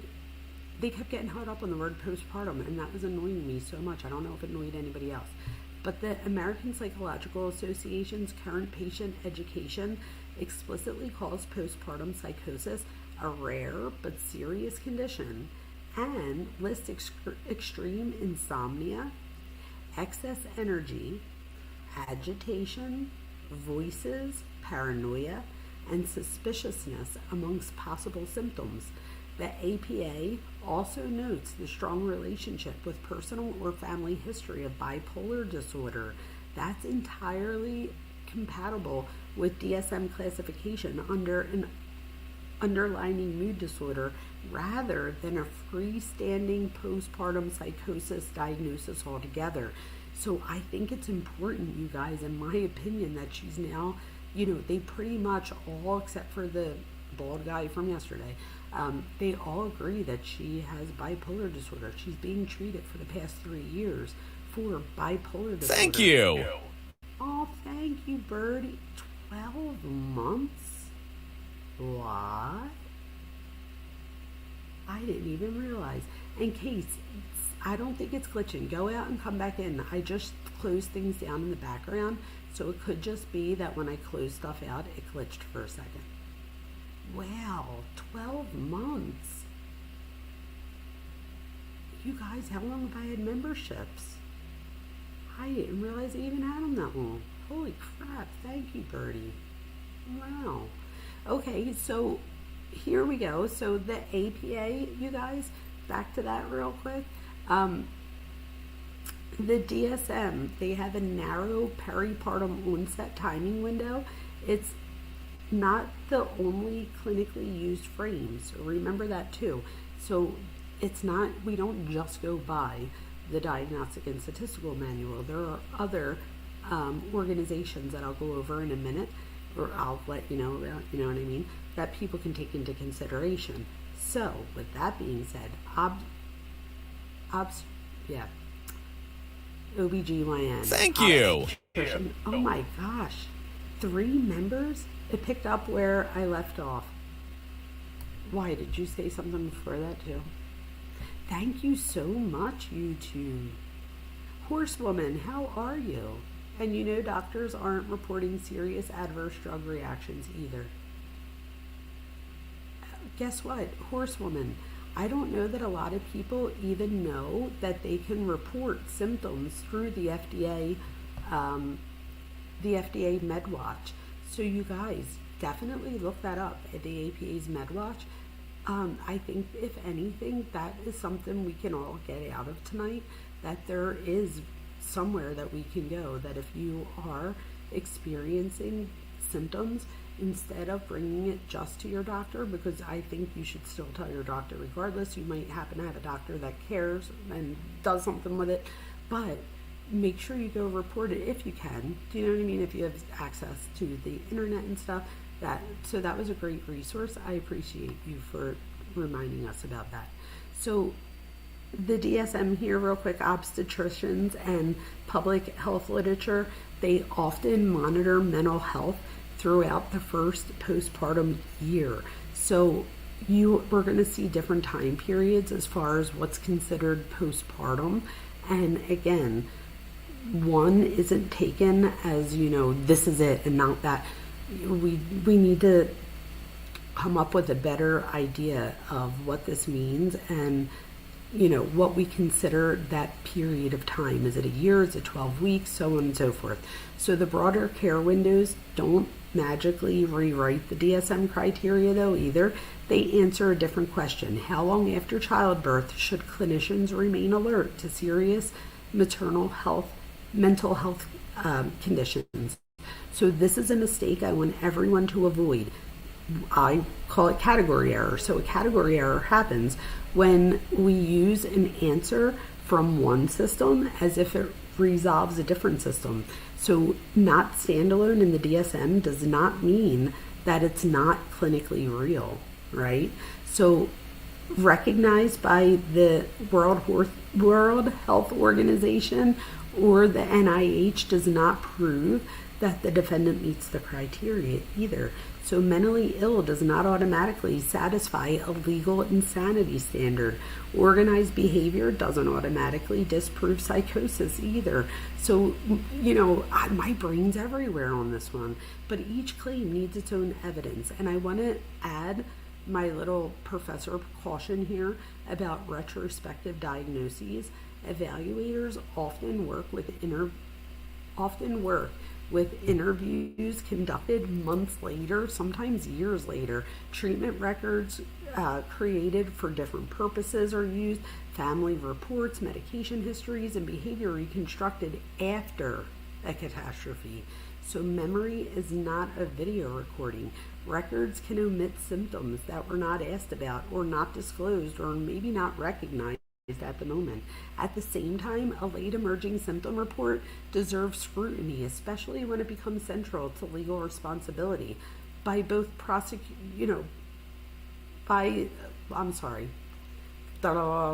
let me say that over. I just had a tongue twister on that last one. So at the same time, a late emerging symptom report deserves scrutiny, especially when it becomes central to legal responsibility for the prosecution. That's what I was trying to say. But both these things can be true at the same time. Let's move beyond this real quick, beyond the DSM. I want to tell you real quick, what do the World Health Organization, the NIH, the APA, the obstetric guidelines, what do they all actually say So the OBGYN, the OB part, obstetrician. So the World Health Organization treats perinatal mental health as a major public health issue. The World Health Organization estimates that worldwide, roughly 10% of pregnant women and 13% of women who have recently given birth experience a mental disorder, primarily depression. In lower and middle income settings, the World Health Organization reports even higher estimates. Those numbers are for maternal mental disorders broadly, not necessarily postpartum psychosis. So remember that when we say 10% here, we're not talking that get psychosis, we're talking about mental health disorders broadly. For psychosis, the World Health Organization is explicit that it's much less common, but may lead to taking one's own life, and in very rare cases, let me say that again, in very rare cases, harm to a newborn. The World Health Organization recommends integrating maternal mental health into general reproductive and maternal child health care and emphasizes early identification and management. That is, that's not an imaginary condition, you guys. Like, we need to, this is a real thing, and we need to take real steps to help women going forward, especially, right? So the NIMH, the National Institute of Mental Health, it's part of the NIH.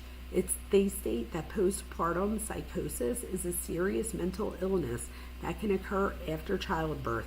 The NIMH identifies delusions, hallucinations, mania, paranoia, and confusion, and calls it a psychiatric emergency requiring hospitalization. Recovery is possible with professional help. The American Psychiatric Association gives a commonly cited incidence of 1 or 2 cases per 1,000 deliveries, which is the one that I've been citing this whole time. A peer-reviewed systematic review indexed by the NIH found estimates ranging roughly from 0.89 to 2.6 per 1,000 births across studies and countries. Rare, however, you guys, does not mean that it doesn't exist.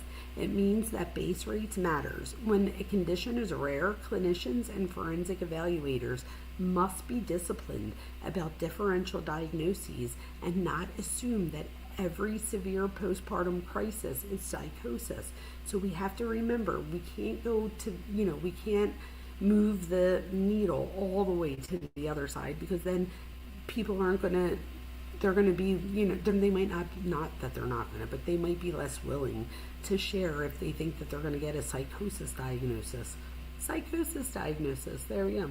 So the APA reported a 2025 Swedish registry study involving more than 1.6 million women. In that study, 0.15% experienced postpartum psychosis within 3 months after a first birth. So after their first birth, a full sister's history of postpartum psychosis increased relative risk more than tenfold, while absolute risk remains low. What does that just mean? It means that if you have a sibling or sister, not a sibling because it would have to be someone who gave birth.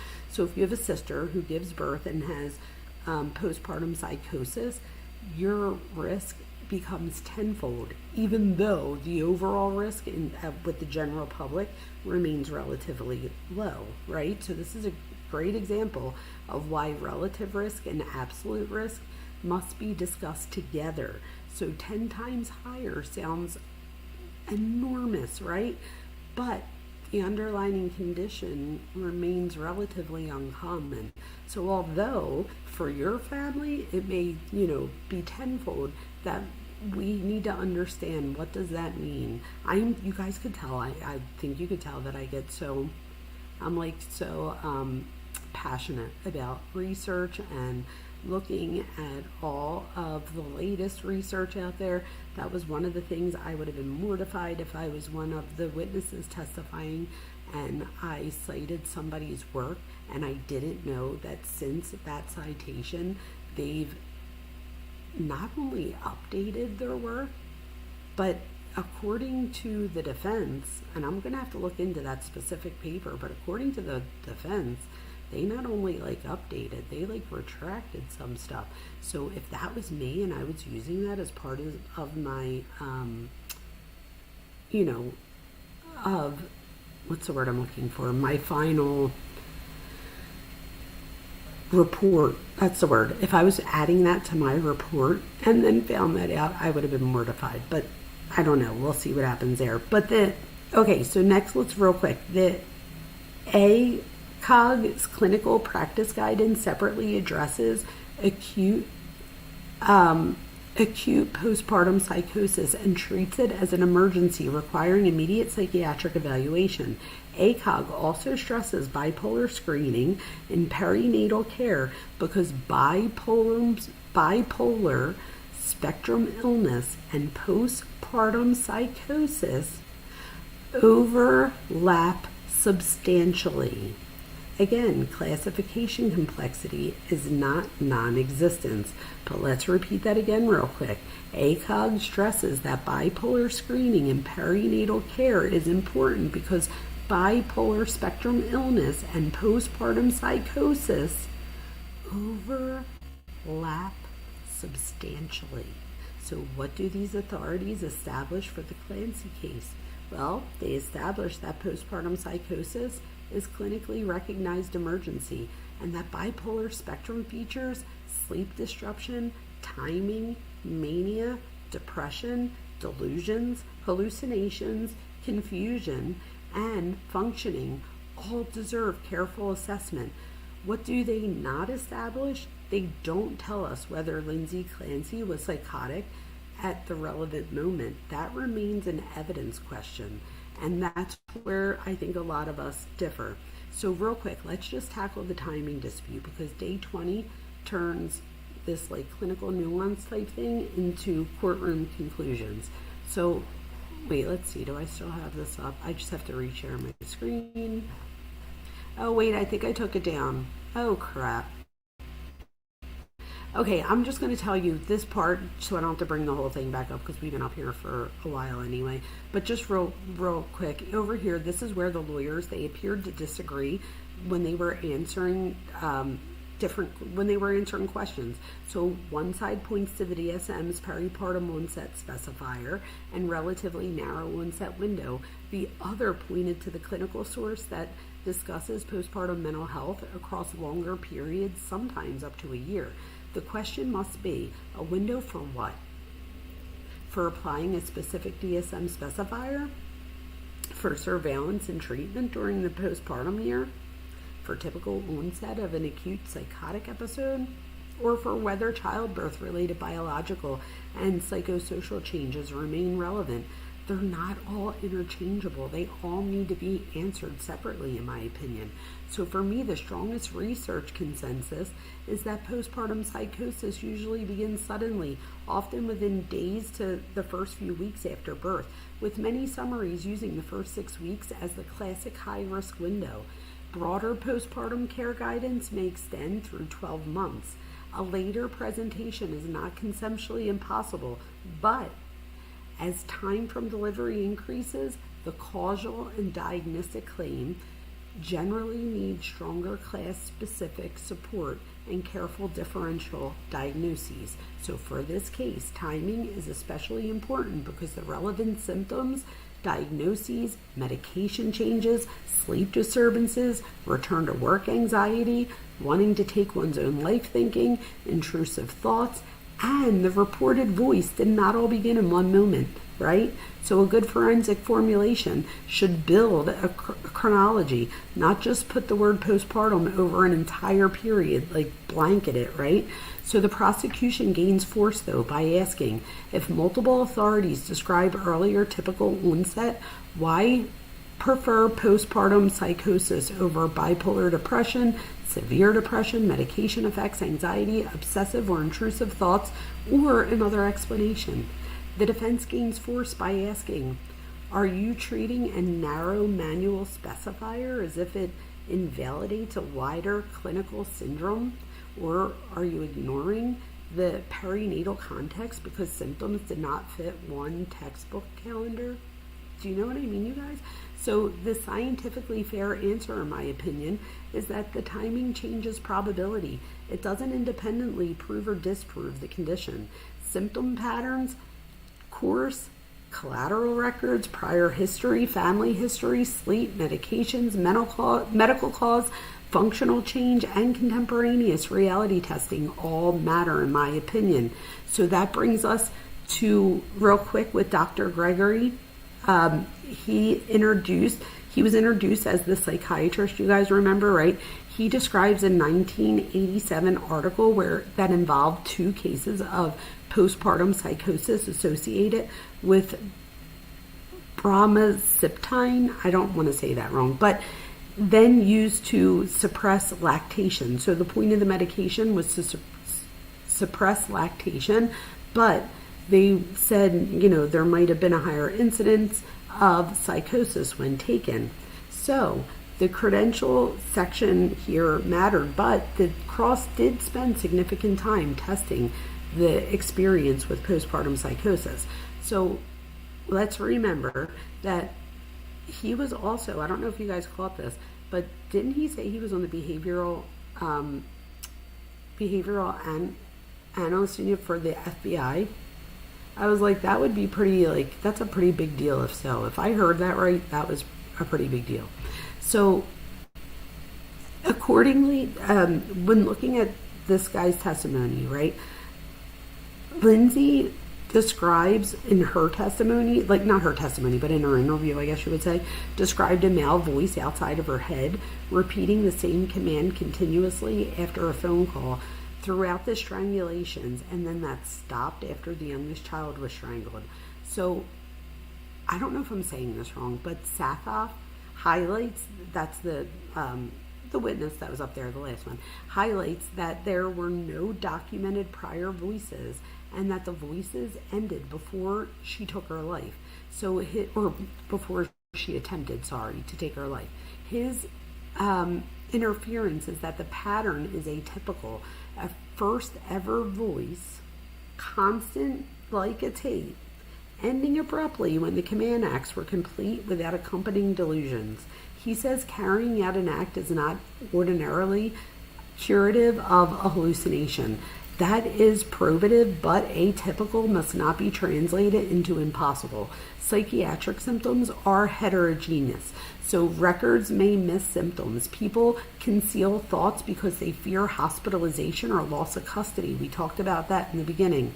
Memory changes in these cases, yet the exact fit between the voice start, context, and stop can reasonably invite skepticism. This is where forensic analysis lives, right? Between credibility, I couldn't get that out, and overconfidence. There's also a distinction between intrusive thoughts and auditory hallucinations. An intrusive thought is experienced as just that, a thought. And usually unwanted and distressing, even when they feel alien or inconsistent with one's values. So you might not agree with any of it. You might be like, this isn't my values. This is totally inconsistent with the way I view the world, and still experience these thoughts. They're intrusive. That's the point of it, right? An auditory hallucination, on the other hand, are perceived as a sensory experience. So they're perceived as usually sound or voice without an external source. It could be visual too, but in this case, we're talking about auditory. The transcript here reflect earlier descriptions of dark or intrusive thoughts, and later a distinct external male voice. The evaluator asks whether the transition is clinically supported by contemporaneous evidence or appears only retrospectively. So finally, command hallucinations do not automatically eliminate responsibility. Research and clinical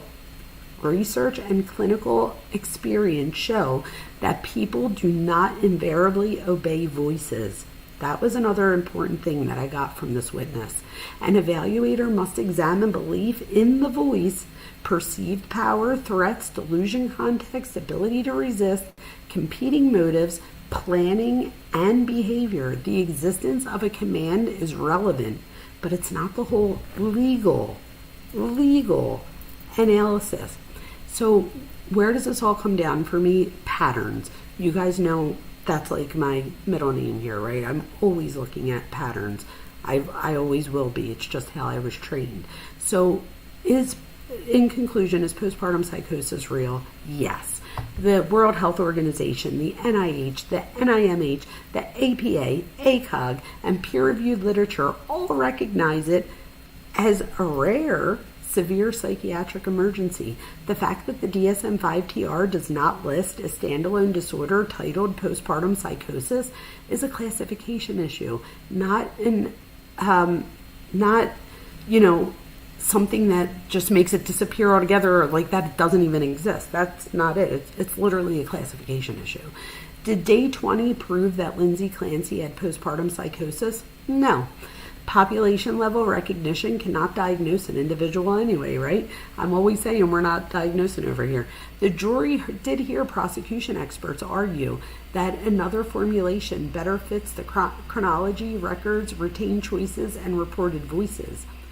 Also, did day 20 prove that she was not mentally ill? No. One prosecution opinion expressed identified bipolar 2 depressive symptoms and mental disease or defect. The legal dispute is about the degree and the function of impairment at the moment of the acts. Did planning prove sanity? That was another question. No. In my opinion, no. Planning is evidence of retained capacities, but psychotic individuals can sometimes act in organized ways.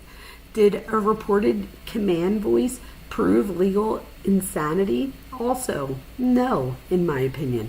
The evaluator must assess authenticity, phenomenology, context, casual force, wrongfulness, and capacity to conform conduct. My bounded conclusion tonight is this. The prosecution's strongest day 20 argument was not postpartum psychosis isn't a thing. It was that the specific evidence in its experts' opinions did not support psychosis as the best explanation and did not show loss of legal capacities required for criminal responsibility. The defense's strongest response is that the severe perinatal illness can be clinically real despite DSM labeling, and that records can miss concealed symptoms, and that organized acts can occur within profoundly distorted mental states. The jury has to decide which formulation better fits the full record, not which who had the loudest narrative, if you will. And we should remember why precision matters here, because Cora, Dawson, and Kalin are not abstractions. A careful discussion honors them more than a slogan ever could. So tell me in chat, after hearing the full distinction, would you keep the question, is postpartum psychosis even real? Do you guys know that this is real, even if it doesn't fit how you feel about where you think the outcome of this case should be? So that was my, and you guys, I have all kinds of research I did for this. Everything from, we used the American Psychiatric Association. I specifically used an article they did on what is perinatal depression. I also used the American Psychological Association. It was an article about the DSM-5. Oh, no, sorry. On top of my articles, I used the actual DSM-5-TR. I looked up in there too, to explain the DSM diagnostic classification criteria and the coding's role. I used the World Health Organization and their work on perinatal mental health. I also looked at the World Health Organization Guide for Integration of Perinatal Mental Health. We also cited the National Institute of Mental Health, or the NIMH, which is a subsection of the NIH, and we looked at their perinatal depression, and they define for us postpartum psychosis as a serious mental illness and psychiatric emergency. They also listed delusions, hallucinations, mania, paranoia, and confusion as part of the course.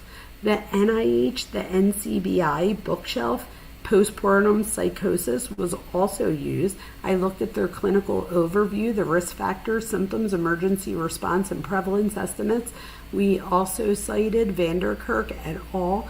Global Prevalence Systematic Review, reporting incidence estimates across countries. I then read the APA's 2025 Familial Risk of Postpartum Psychosis. I read their summary of the Swedish registry data involving more than 1.6 million women, relative and absolute familial risk, which I thought was important because that was the part where we said if you have a sibling, your risk may be tenfold, but when looking at it, when comparing against the world or the rest of the population, it still could be a very, small number or small incidence.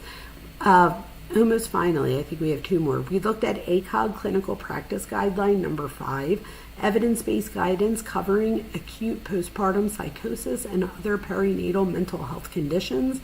And then finally, DeFlorio et al. 2021, postpartum psychosis and bipolar spectrum disorder, genetic evidence supporting first onset postpartum psychosis within the bipolar spectrum while examining its distinctiveness. So they are the citations that were used for me to put together this educational live for you. So I usually don't tell you guys all of the sources. I always tell you I could give you the sources, let me know but I feel it's important for me to tell you what I use because I feel like me saying it out loud, hopefully somebody in chat or somebody that was just listening was like, what the fuck? Like, doesn't she have a life? Do you know what I mean? But this is the thing, you guys. I literally looked at research for like I have access to it as well. And I think that that's a huge distinction. So don't, if somebody out there looks for a PDF, a full article of something, it could take forever. People want money or this, right? Or you get most of it, you don't get the whole thing, or you just get the abstract. It's a pain in the ass. But I have access, so I read. I want to learn more and more and more. Kelly Dime, how are you? Kelly Dime said, I thought it was interesting that Patrick Clancy has a civil suit for wrongful death of the children against the medical group. Well, let me tell you why. You said LOL of it. Okay, so let me tell you why I think that that's important, though. And Casey says, that doesn't really seem odd to me, though, because without the medication, he probably feels like Lindsay would have never done it. I'm trying to read. Okay, so this is the thing. Kelly Dime. I personally think that he has a case here because even though, see, this is the thing. A lot of people are like, okay, but if she didn't tell exactly what she was feeling to the providers, how are they supposed to be like psychic and just know? My thing is this. With some of the diagnostic categories, things like that, and some of the different tests, if you just look at the guy from Drexel, right? He did an entire day's worth of tests with her, and he was paid by the prosecution and still said, the defense asked him, did you think she was lying about anything? And he said no. He believed her. He said he didn't think she was lying. The thing that was different for him was that in the absence of lying, he didn't feel that it met the level of, not criminally liable. So that was the difference here for me. Also, I'm wondering how you guys feel about this, but for me personally, whether it was what was considered what we call an outside voice, so, I think what they're saying here, and this is just how I perceived it personally, but I perceived it as the difference between a hallucination and a delusion. With a hallucination, there's a sensory experience that occurs. In this case, there would be an auditory perception, sensation, and then ultimate perception. With a delusion, we have a false, fixed belief. So, or a fixed false belief, depends on how you say it. Either way, for me, I would want to find out, as far as the law's concerned, does that matter? Because if it doesn't matter, like, this is what I'm saying. If I'm a juror and she has to have an auditory hallucination to, have this, well, then we might have a problem. But if we could say, what if she perceived the auditory hallucination wrong? And again, I'm just throwing this out there for, conversation purposes and academic purposes. But what if she perceives it as a hallucination, but it's really part of a delusion? On the other hand, what if she perceived it as a delusion and it's a hallucination? Like, does that matter, that part? Or is it the part that she has the symptoms, and depending on whose classification system you're using, could fit, much of the symptoms? And again, does the word postpartum matter, right? Like, if someone has, and this is the other thing, so the argument here too, so let me just try to go, be on top of this or in front of this. The theory would be, okay, Jane, but so if we say that she's not guilty or not criminally liable, one, I would say this: not every state is Massachusetts, and Massachusetts law is a little bit different than like California and stuff like that when it comes to, or Texas, when it comes to the insanity defense. So the law here is different than like your law or my law. So like, in other words, if this same story happened in someone else's state, we might all, immediately there might be a totally different conclusion just based on what the law states, right? Because isn't that what we're supposed to be looking at here, the law? So with that being said, I would argue this. We saw tonight some of the statistics. I gave you statistics not just on our nation, but the world, and the incidence of this, and so on and so forth. We even talked about things like heritability and stuff like that. Like, what are your risk factors there? So I would just say that even if we take one of the statistics, like, what was it, 0.82 to 2.5% of 1,000 childbirths, the person gets a diagnosis of postpartum psychosis. I would say this: if you guys remember, we made it because that was a newer statistic. The statistic I used for last night's live, and I gave everybody that statistic too, but that one said 1 to 3%, so I made it 2% just to give us an idea. So when looking at how many live births there was, so I researched how many live births we have in the United States. I did it in the United States just so for my friends across the pond. And it said that there are approximately 10,000 childs. Did you just hear what I said? There's approximately 10,000 children born a day here in the United States. If you take 2% of them and say that they are experiencing psychosis, we're looking at approximately 20 individuals. If we update that statistic from today, we're probably looking at a little bit more than half of that, right? So we did around 2%. Here, the statistics showing that 2.5% is on the higher side. So, and that it could go all the way down to like 0.82 or something it was. So we're probably looking at about 1.5%, not 2%, which is going to make it more like 15 people as opposed to 20 people. That's whether it's 15, 5, 10, 50. There are people suffering with postpartum psychosis every single day here in the United States. And my question to you is this: it's documented. That's how many people are reporting these things. How much higher is the number really, right? How many people do you know? How many times in your own life did you underreport something for whatever reason? Whether you wanted to, you were afraid to call out of work, so you just made it seem like, oh, I'm all right, or you wanted to, I don't know, whatever the case may be. You don't want your kids taken away. You don't want people to look at you as like, oh, well, you can't keep up with it. Well, for whatever reason, people underdiagnose, or underreport rather, which leads to underdiagnosis all the time, right? And then how many people report things and maybe don't get the help that they really need? Part of that could just be that the providers they're seeking or that they're going to, when they see these things, it probably was often postpartum depression, which subsides after a while. And, you know, so maybe the doctor doesn't see it as much of an emergency as it really is. So, like, those things need to change. There needs to be a more common criteria that should be standard for when you go back to the OBGYN. And it's been a minute since I had a baby. My babies are 18 and 23 now. I just dropped my whole computer thing, guys. Oh my God. Okay, let's put my computer back.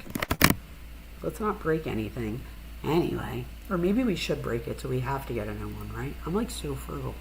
But right, Just Heidi said 10,000. We have TV people. I don't know what I missed. The numbers are astounding. They are. Also, if you're going through something, and call your doctor for help. It's usually weeks before they will screen. A. Higgins? Yes. Holy smoke, I didn't think you missed anything, Dr. Vona. Oh no, what happened? Did I miss something, you guys? Or they self-medicate, says she. Oh, isn't that the truth? So many people self-medicate.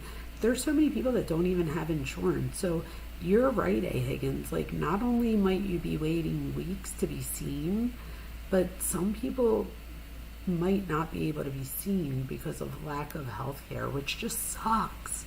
The whole thing sucks. This is what I would tell you. My doctor's not going to scream me for anything. Barbara, I love you. Also, with some HMOs, one diagnosis gets stuck in your records.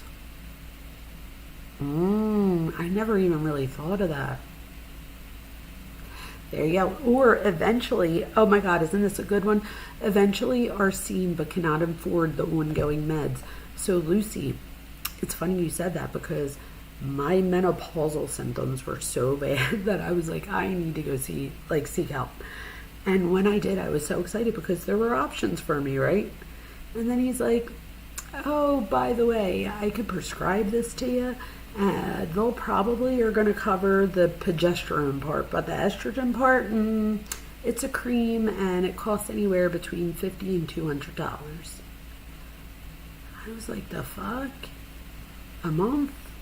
What?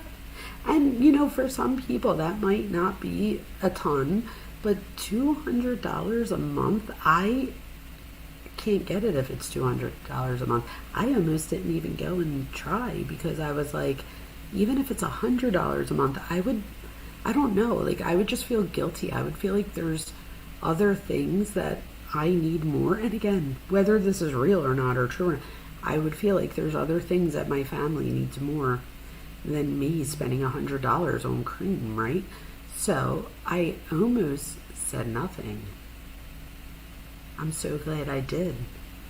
My pharmacist, I was like, oh, because they had to order it. And I was like, look, let me be honest. Before you order it, can you just tell me how much it costs? Because if it's too much, I'm just not going to do it. And I would hate for you to order it and then, because that must be annoying. I'm sure pharmacies do that all the time, where they order something for someone and then they never pick it up or whatever.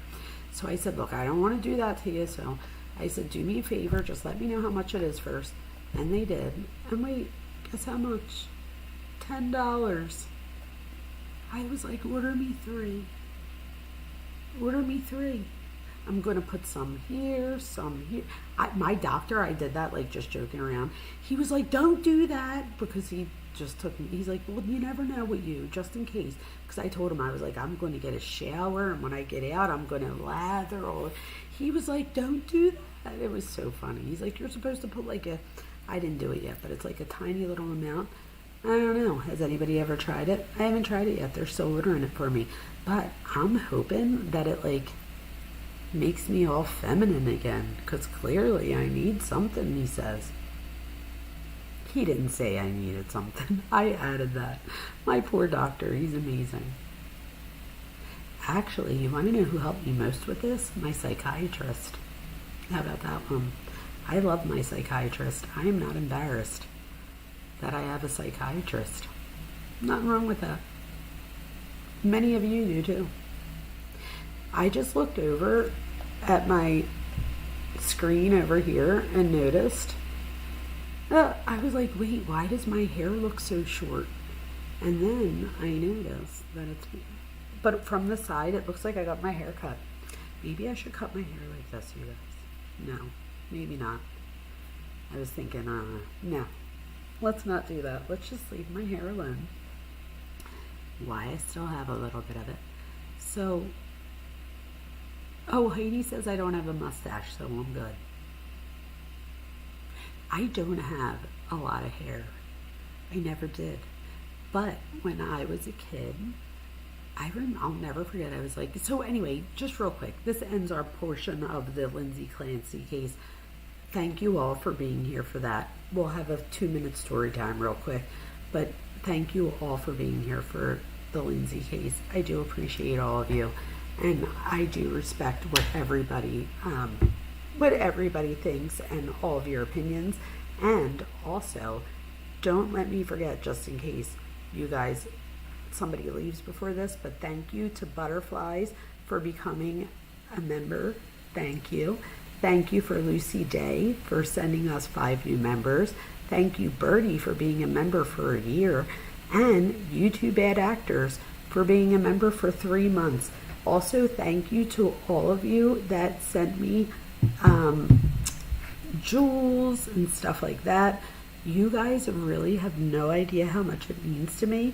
I will continue to be up to date on research and bring you guys the education over here. I will keep bringing you the lectures, baby, as long as you keep showing up. So I appreciate you. And hopefully, I just hit the mic. Hopefully, I could get 6 of you to hit subscribe so that I could get to 5,700 subscribers. That would be so very nice. So maybe you guys could hook me up by doing that. I would appreciate you greatly, especially if you've made it this far. Please subscribe if you're not. You deserve to be here. You know what I mean? Okay, so now to the side personal thing. What the fuck was I talking about? Oh, thank you, Case. What the frig was I talking about?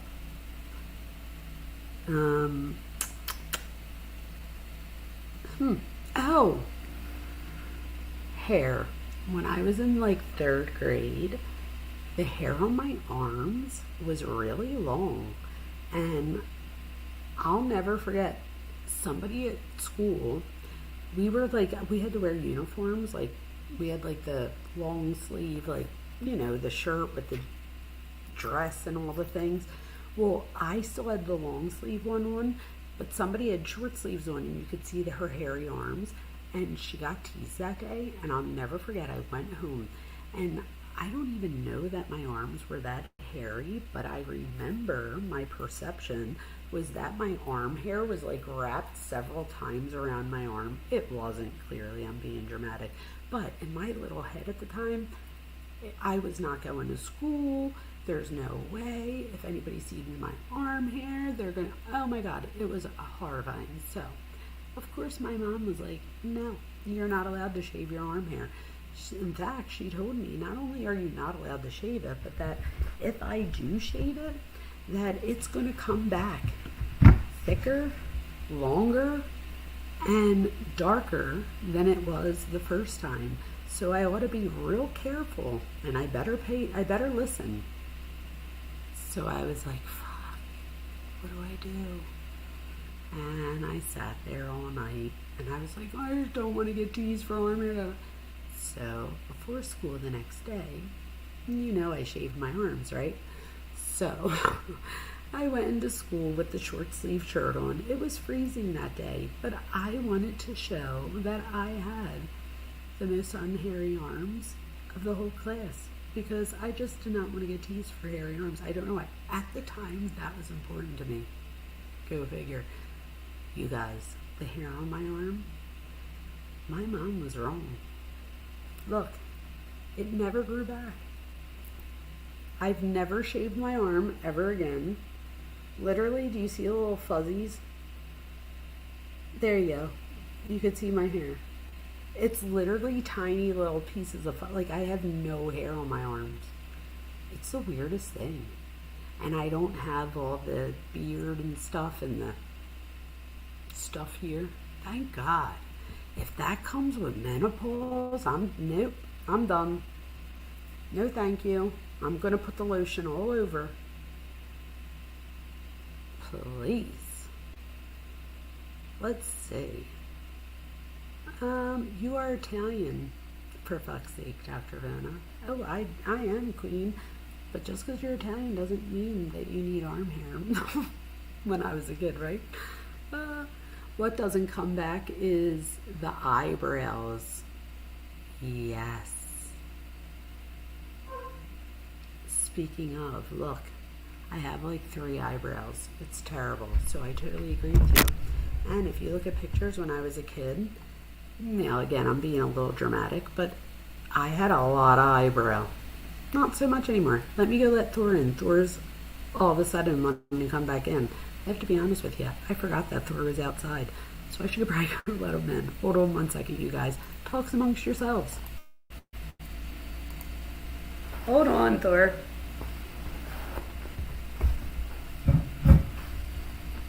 I'm coming, buddy. I'm coming.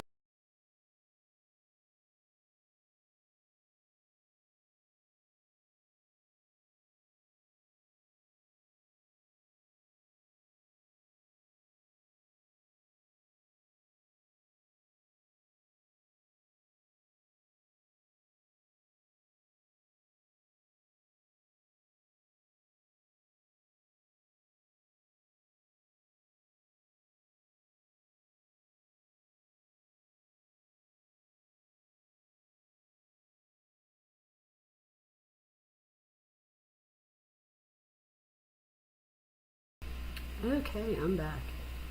And just like that, Thorsty has arrived. You two bad actors, Thorsty is in the house, and for some reason my video won't go back on. What the heck is happening? Oh, there we go, I'm back. Hi y'all, I'm back. Okay, you guys, so I think I'm gonna call it a night. It's 1:11 a.m. I have to get my, I don't know. Wait, I wax my own eyebrows? Get out. God bless you. Heidi, I would do that. If I had them, I'd do it. You guys, it's bad. If I like just wash my face right now, well, you guys could see them. I don't really have much on right now. I have like no makeup on. This is what I look like after my face is washed. I was like, I either have to finish researching for tonight or put on makeup. So we know which one I chose. But it's okay. I feel like you guys come here for the education, not for if I have blush on. Although I love doing makeup, don't get me wrong, it's so much fun. Horsewoman, thank you so much for being here tonight. I hope you come back. Okay, you guys, I'm gonna go. Barbara Hall, it is a pleasure having you, as always. You two bad actors, do you hear your friend over there?